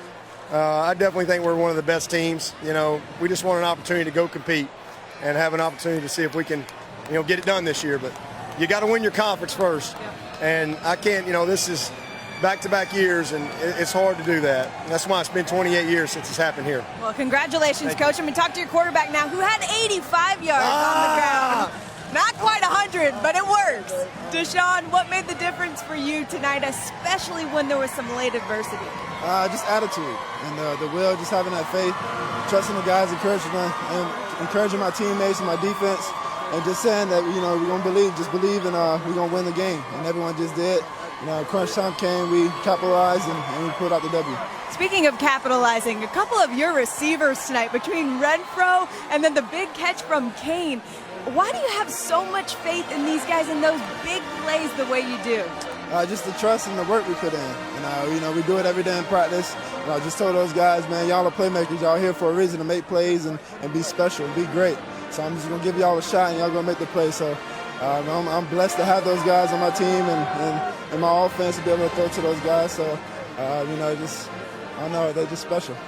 Your coach talked about the expectation that there has been all season, the criticism. Even though you only lost 1 game by 1 point, there was so much expectation specifically for you. How would you describe what it took to get back in this position 2 years in a row? Just trusting in who I was and trusting my work. I know who I am. I can't listen to outside people in the media. You know, they assume and think they know everything, but they really don't. Only thing all that they know is what they see, and we know who we are, and we know what type of work we put in. So we just continue to do the work and grind. And, I guess it's a reason when you're great and special, everyone have their eyes on you, so they always try to find something negative doing. I'm going to send it back up to Chris now, but I just need a yes or no answer from you. You talked about being great and special. You think you deserve to be in New York next week? Oh, yeah, I think so. We're just here on the committee. I'd love to go back to New York and be around those guys, and we'll find out Monday night. See, Chris, that's why I like Deshaun Watson, an honest man down here. Congrats, Deshaun. Yeah, he finished third a year ago, enjoyed his experience, and certainly I think based on this closing argument tonight will be one of the contenders, even though he was second team all ACC behind Lamar Jackson. So the business is done. Ohio State, of course, sitting it out today, but the other three teams, Alabama, Washington last night, and now Clemson, all win their conference championships. Penn State beats Wisconsin in Indy, though, and creates an interesting conversation because Washington, I think, felt pretty secure, a 31-point victory over an 8th-ranked Colorado team. But now Penn State, a 2-loss Big Ten champion, which has been so impressive down the stretch, does have that head-to-head win over Ohio State. Lions fans will be howling that they belong in that bracket. Well, I think the thing to remember about Washington is why they looked great last night against Colorado. The committee's going to continue to go back to their non-conference scheduling. They're 127th in the country with their non-conference schedule. That stands out to the committee because if you put in a team like that, I think that sends a wrong message, even though they're conference champions. Penn State, to me, becomes a wild card. I sat all day today thinking Michigan could be that 4th team. But after being down 28-7 against Wisconsin and Indianapolis and fighting back and finding a way to win, I have no problem personally saying that Penn State now moves to that 4th spot. You look at their non-conference schedule. You know they played Michigan. Yeah, I understand they got routed by the Wolverines. I'm aware of that. I'm just playing devil's advocate, Penn State fans, because I think this is the kind of conversation that goes on in the room, right? And I was also the guy that was saying that very thing. But I think you have to look and really respect what Penn State has done, and they kind of put an exclamation point to that with their performance after being down. So you can make a case for Washington. You can make a case for Michigan. You can make a case for Penn State.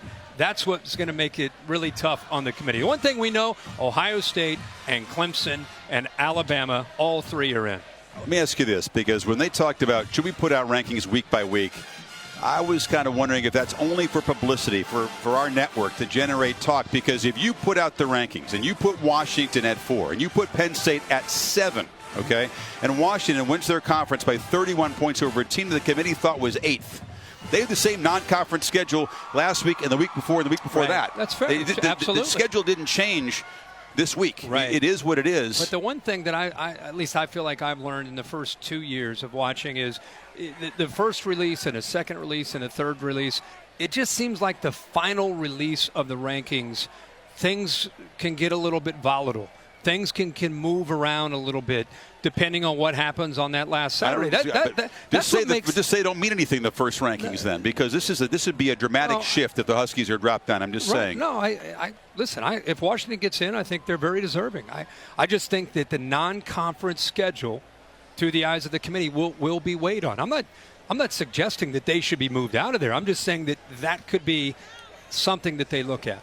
Whatever happens, Penn State a tremendous close to the season. The consolation prize would be the Rose Bowl, which isn't bad. Clemson secures their second ACC title in a row and figures to head back to that Final Four bracket. The trophy presentation will be over on ESPN3, 42-35. A hard-fought game tonight here in Orlando. This championship game was produced by Bill Bonnell, directed by Derek Mobley. For our entire talented and dedicated crew on ABC all season long, we thank them. We thank you for watching. We'll see you in the postseason, the Ford Wrap-Up Show, right now with Cassidy Hubbard.